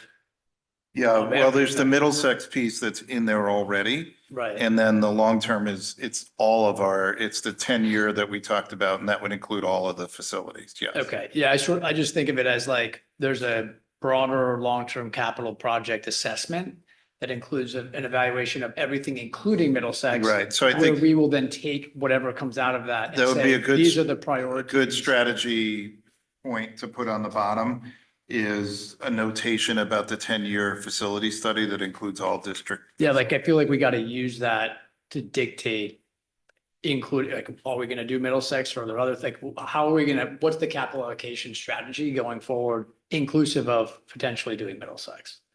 Kind of on that note, one question I did have, just given the master agenda, our new enrollment projection will be on November 24th. So we won't know until then what the potential, 20 years out would be that would impact Middlesex in terms of the capacity planning and. Well, we know what we What have our from needs- last year's study, so Yeah. certainly that is helpful in that conversation. Okay, but given the recent enrollment decline in, for instance, just 7th grade, maybe that happens every single year, but I think we need to think about the capacity planning standpoint and what scope of renovation we would need at the middle school, and just kind of take that into consideration as we pursue that goal in particular.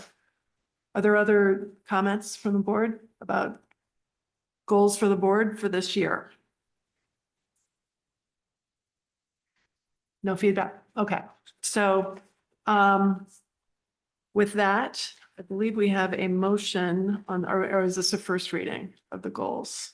It's first reading. Okay, first reading of the board goals. So we will conclude with that discussion and then move on to item H. First reading and discussion on proposed schedule of 2027 Board of Ed regular meetings and proposed schedule of 26-27 Board of Education subcommittee meetings. Dr. Byrne. The first attachment, the schedule for regular Board of Ed meetings is following the same pattern that the district has followed for a number of years. So you see a proposed calendar with reflecting the January 7th meeting. Nothing too dissimilar from what we have here, what we currently have. Can I say something? Yes, please. So instead of having several Tuesday meetings that we've had to cancel for Board of Finance meetings, we've moved several with this asterisk. In Those will be on advance. Thursdays to accommodate the Board of Finance set schedule. Yeah. So we're not canceling and rescheduling meetings like we've done the last 3 years or since I've been here. We're trying to be proactive on that in advance. So Thursdays instead of Wednesdays, is Thursdays a better? Well, date. it's for when we had the conflicts with the Right, Board of Finance meetings during the budget And that process. was just because you don't want to have 2 nights in a row, like 2 long nights possibly in a row. Oh, because we would be participating in, In the I Board of understand. Finance, yeah. Okay, And we don't Okay. have their budget schedule yet, but like the Right. last couple of years, we've had to do that every year. It's been pretty consistent. okay, thank you. Is the 27th of July, is that a regular meeting, or is that, that's like this meeting? Is It's it- kind of like today, yeah. Okay. Okay, We're also talking about the committees or just? Well, why don't we do first the board calendar? Are there any questions or comments on the board calendar? Anyone? I thought Cass liked to reschedule meetings. Anyone have any feedback? Or we can move to subcommittee? Yeah, I just, Katie? I just want to confirm that the November 9th is not election day. That's the week following, I believe so. right? Because it looks like there's the 2nd and the 9th are both Tuesdays. So Yes, election days. election day. Okay, great. Because I know that happened one year where it was like very, very tight. Yeah. Okay, great. November. Yeah, it's the following week. Okay. Okay. Election day is November 3rd, right? That's what you were just saying, right? Yeah. For 2027. 2027, it should be the 2nd. Oh, I'm sorry. This is 27. Yeah. Sorry about This that. doesn't include all like the special. Like there's always like, I'm just looking at like the month of December, for example, like don't we typically have like a bunch of special meetings to do budget stuff? Budget things, but those were mostly January, I believe.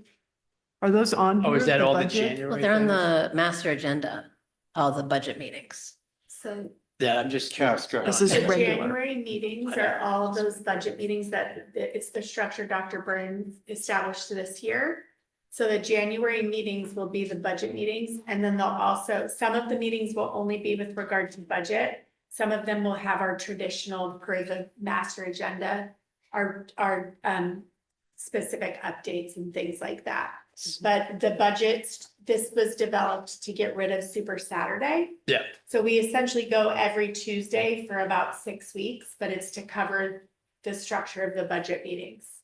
Is the title still, are they regular meetings or are they They will be special? regular meetings They are. because they're being approved this. In time. advance, These will right. not be scheduled. Great. They became meetings. special meetings last That year was the because clarification I was looking for. Okay, thank you. All right. Any other questions or feedback on this? On the board meetings? Okay, we'll move on to subcommittee monthly meetings.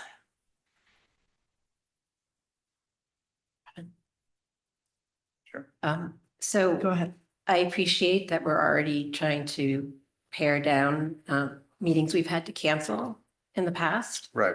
I'm just wondering with all these changes that we just talked about up in the beginning of the meeting with Jessica, if this is enough policy meetings to address whatever policies we're going to have to change. We believe so. We looked at the policy pieces. We think that it will be based on that. Thank you. Katie? So I wonder if we might revisit our practice for approving subcommittee meetings and instead of approving them for school years, approve them for calendar years. Because it seems a bit presumptive to approve meeting times when we change committee makeup in November.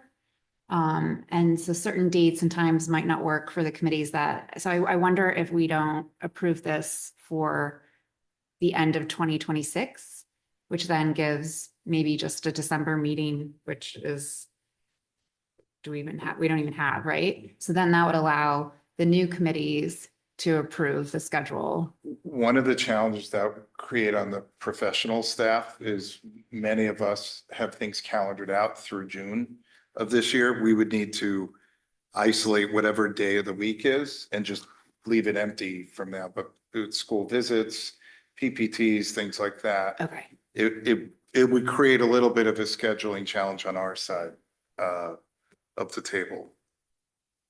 Okay, well But then I certainly see your point. I think it's, perhaps it can just be a post-it note for consideration as we move forward if there's room for flexibility. yeah. Well, I think we definitely this year showed flexibility in moving meetings when we needed to, based on any individual's schedules. And I think you have our commitment to continue doing that moving forward. All right, one option, I mean, we in the past did have meetings on different days of the week for different committees, so if there's, I was just gonna say that this is not submitted to the town like as a Mhm. schedule, it's a tentative schedule that you approve here, but it's not one of those Okay. that's, so each meeting is Yeah, we're not. presented held to as a the special fire for meeting. this one. So Okay, it's not approved by the town or on record with the town. This Okay. is just our tentative schedule for the year. Okay. And then each week I I won't post until 2 days before, like it's not recorded with the town until it's noticed when we do it, Okay, got it. the 2 days before. So do we actually vote on the committee, subcommittee meetings? You do vote on them But because it's we do not- list it okay. on the website as a tentative approved schedule, but it's nothing that's. Okay.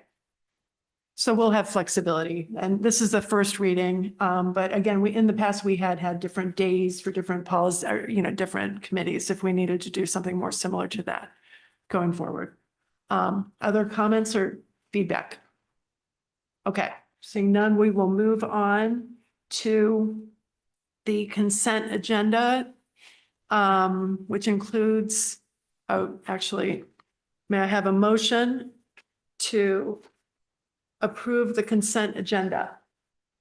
Joanna, seconded by, may I have a second? Katie.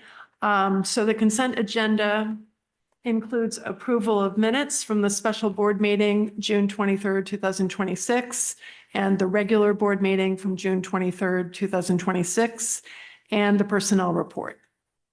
Is there any discussion on any items on the consent agenda? Joanna?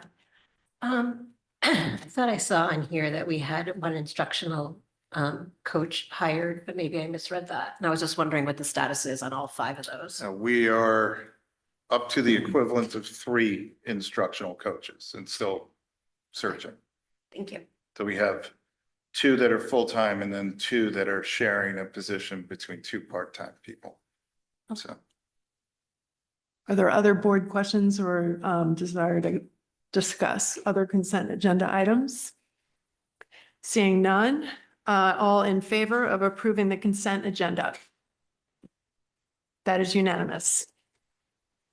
We'll move on now to public comment. Good afternoon. If you would like to participate in public comment, please approach the podium and state your name and town of residence for the record. Please note that you will have up to 3 minutes to comment. We have no public comment at this time. Okay, may I have a motion to adjourn this meeting? I have a motion? Bill?